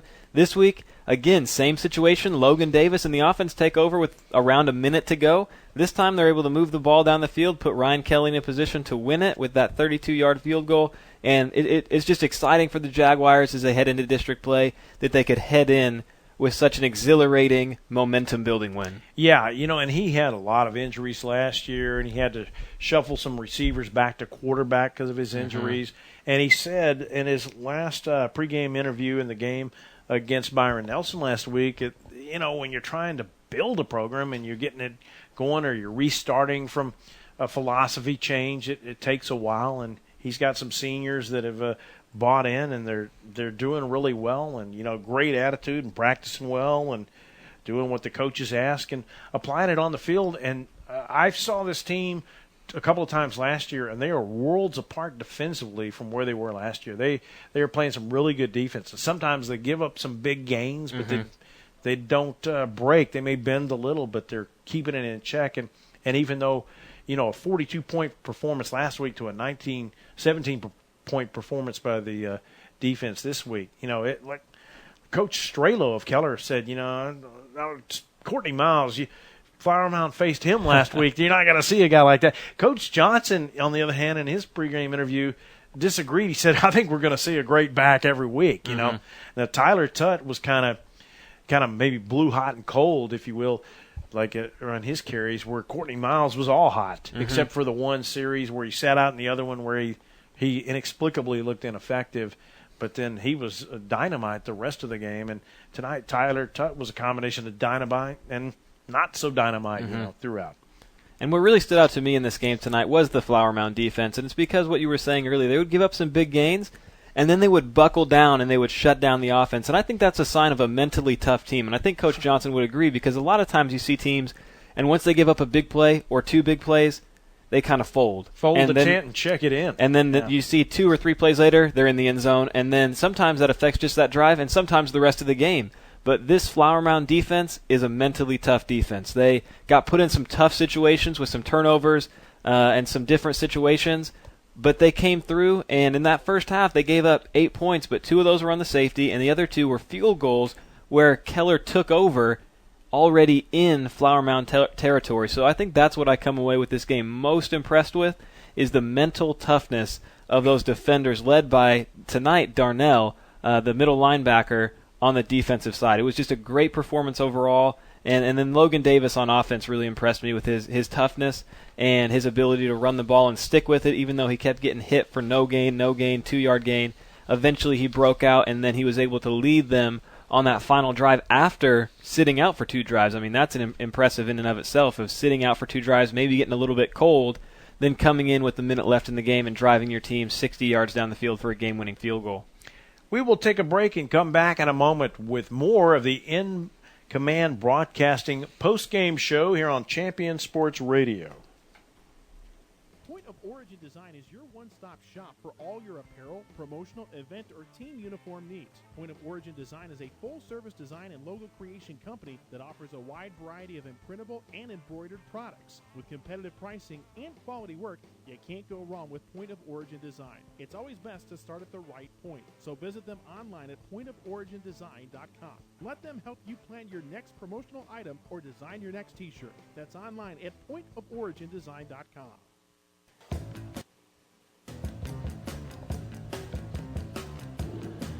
Welcome back to the In Command Broadcasting post-game show here on ChampionSportsRadio.com. Our final score, Flower Mound 19, Keller 17. We'd like to thank our sponsors tonight who helped make this possible, including Rapid Med Urgent Care in Highland Village, a family-owned and operated business that delivers the best, most convenient medical care. You can sign in and find more information at rapidmed.com. MBS Today, remember there's no energy drink to boost your marketing growth. Contact Jeff, Dean, Richard, or Joan at mbstoday.com or go to jaguarfootball.com and click on the MBS link. We'd also like to thank LensCap Photo Marketing, a professional corporate business and event photography company. They provide a visual history of your event through high-quality images. Remember, when planning that special event, hire the photographer you need to get the pictures you want. For more information, please check their ad in the Jaguar football program or visit them online at lenscapmarketing.com. Well, Taylor, break down the numbers for us, if you would, between these two teams, as both of them had a pretty good showing tonight. Yeah, both these offenses, despite the low score, really produced quite a bit tonight. We saw a lot of hurry-up offense, a lot of teams moving down the field and just settling for field goals quite a few times. In terms of total yards, Flower Mound did outgain Keller 310 to 268, and that comes a week after Flower Mound was outgained by nearly 200 yards against Byron Nelson. So that's a big improvement there by the offense and defense of the Jaguars. In terms of individual statistics, Logan Davis completed 50% of his passes, went 16 of 32 for 214 yards. He did throw that one touchdown to Freddie Jackson and tossed 2 interceptions as well. On the Keller side, Caleb Griffin attempted 20 passes, completed 12, 83 yards, 1 touchdown, and 1 interception. Rushing-wise, Tyler Tutt was really the focus of the Keller offense throughout the game today. He carried the ball 33 times, gained 133 yards. That's good for 4.03 yards per attempt. Did not get in the end zone. Running the ball, the Keller actually did not have any rushing touchdowns. Flower Mound did have 1 rushing touchdown with Logan Davis sneaking in on one of his 20 attempts. That's the second game in a row when the quarterback Davis has had 20 attempts rushing. And in terms of receiving, Flower Mound, for the second week in a row, really trying to involve as many offensive playmakers as they can. Last week they had 12 receivers catch at least 1 pass. This week they didn't spread it out quite as much. 9 receivers caught a pass, but Clayton Johnson did lead the way with 4 catches for 68 yards, and he's the one that actually sparked one of their touchdown drives when he caught about a 30-yard pass down the left sideline where he jumped up and over the defender and brought it in. That really brought momentum back to Flower Mound there midway through the game. Yeah, last week Chandler Clatterbaugh had a 27-yard touchdown catch, and he was noticeably, I say absent. He really wasn't in the formations today. Yeah.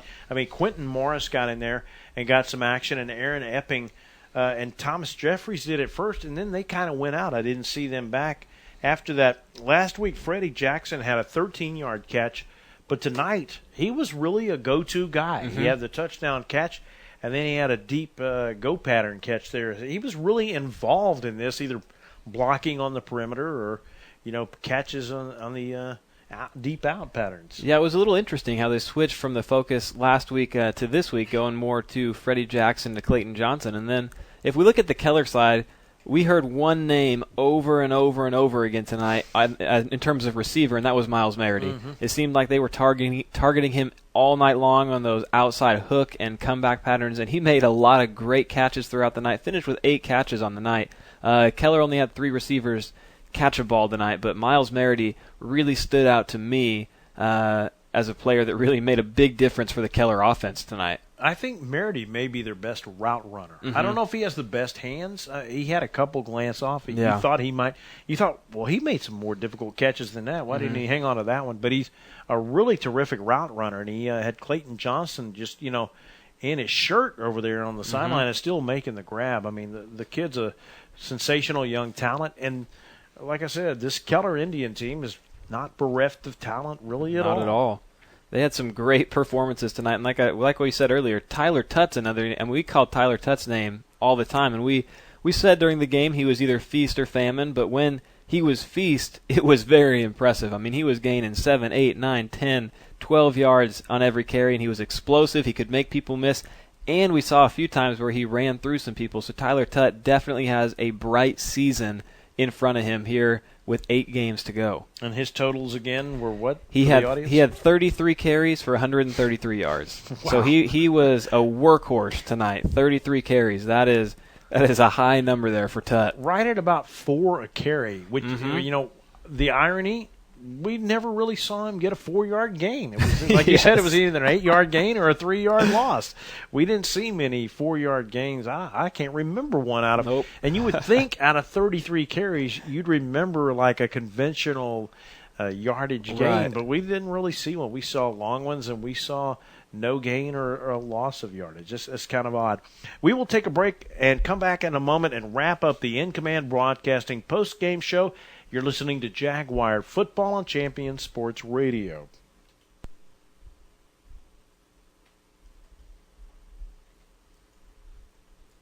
There's a time and a place for everything. As you'll see, projections for the next quarter are... He shoots, he scores. 2 points for team middle management. The office is not one of them. Jack, can I see you in my office? No pouting. It's your ball. Let's see what you got. But Whirly Ball is.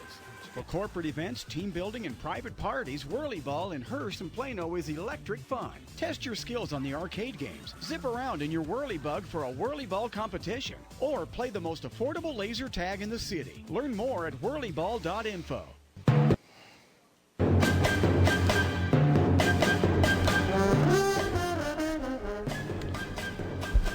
Welcome back to the In Command Broadcasting postgame show on Champion Sports Radio. Our final tonight, the Flower Mound Jaguars victorious thanks to a Richard Kelly field goal of 31 yards at the end of the contest as the gun sounds to knock off the Keller Indians 19-17.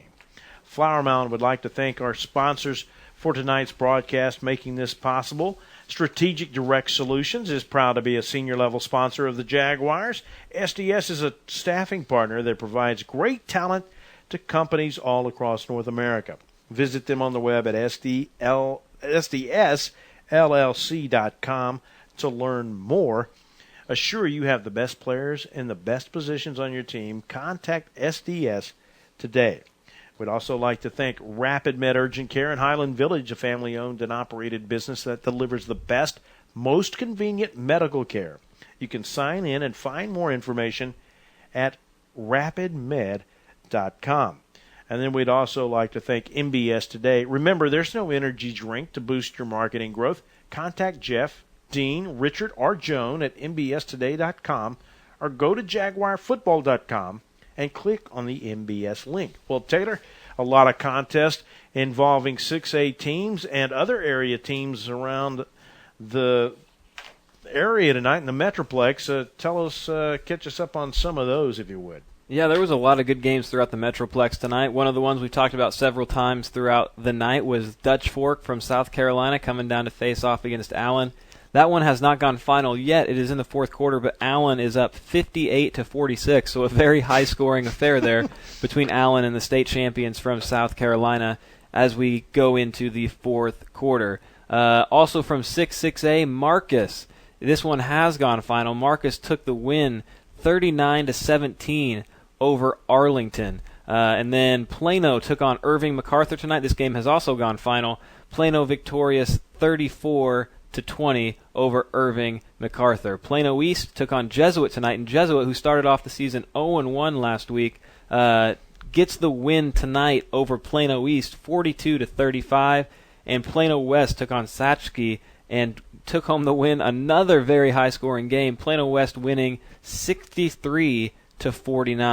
Other scores outside of District 6A, that Skyline Arlington Martin game, which was in the late stages when we updated you on it earlier, did go final, 53-48. And DeSoto giving Eastern Christian Academy from Maryland their second straight loss to a team here from the Metroplex, as DeSoto takes down Eastern Christian Academy 54-34. Other scores include Lake Dallas over Frisco Centennial 56-35, Frisco Liberty 28-0 over McKinney, and Cedar Hill getting the win 48-30 over Arlington Bowie to start their season 2-0. Thank you, Taylor. We will take a quick break and come back and wrap up the In Command Broadcasting post-game show. You're listening to Flower Mound Jaguar football on Champion Sports Radio. Many heart conditions can be fixed, but many of us don't know we have a problem until it's too late. On April 2nd, 2009, Zachary Schraw, a 16-year-old sophomore offensive lineman, died of sudden cardiac arrest, the number one cause of death among student athletes. Like so many SCA victims, Zach had no heart issues, nor did anyone in his family. If Zach had an echocardiogram, he might have been able to avoid suffering a condition that takes 10,000 of our youth each year. In his memory, Living for Zachary was formed to try and prevent SCA from taking the lives of youth everywhere. Join in the fight today and stop the silent killer of SCA by scheduling your young athlete for an echocardiogram, a procedure that can detect any heart issue with 99% accuracy. For more information, visit www.livingforzachary.org. That's living4zachary.org, and let your heart be heard. There's a time and a place for everything. As you'll see, projections for the next quarter are... He shoots, he scores. 2 points for team middle management. The office is not one of them. Jack, can I see you in my office? No pouting. It's your ball. Let's see what you got. But Whirly Ball is.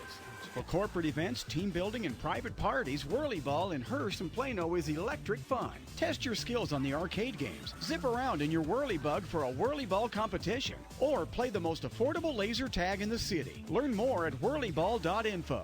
Writer Gerald Early said that when they study our civilization 2,000 years from now, there will only be 3 things that Americans will be known for: the Constitution, baseball, and jazz music. GDYO's Jazz Institute provides young musicians in North Texas the opportunity to learn what it means to be a jazz musician through weekly technique classes and combo rehearsals with professional jazz musicians. From the first note to the final round of applause, GDYO Jazz Institute concerts will amaze and delight both hardcore jazz cats and new fans alike. Learn more about the truly original American art form through the GDYO Jazz Institute online at gdyo.org/jazz.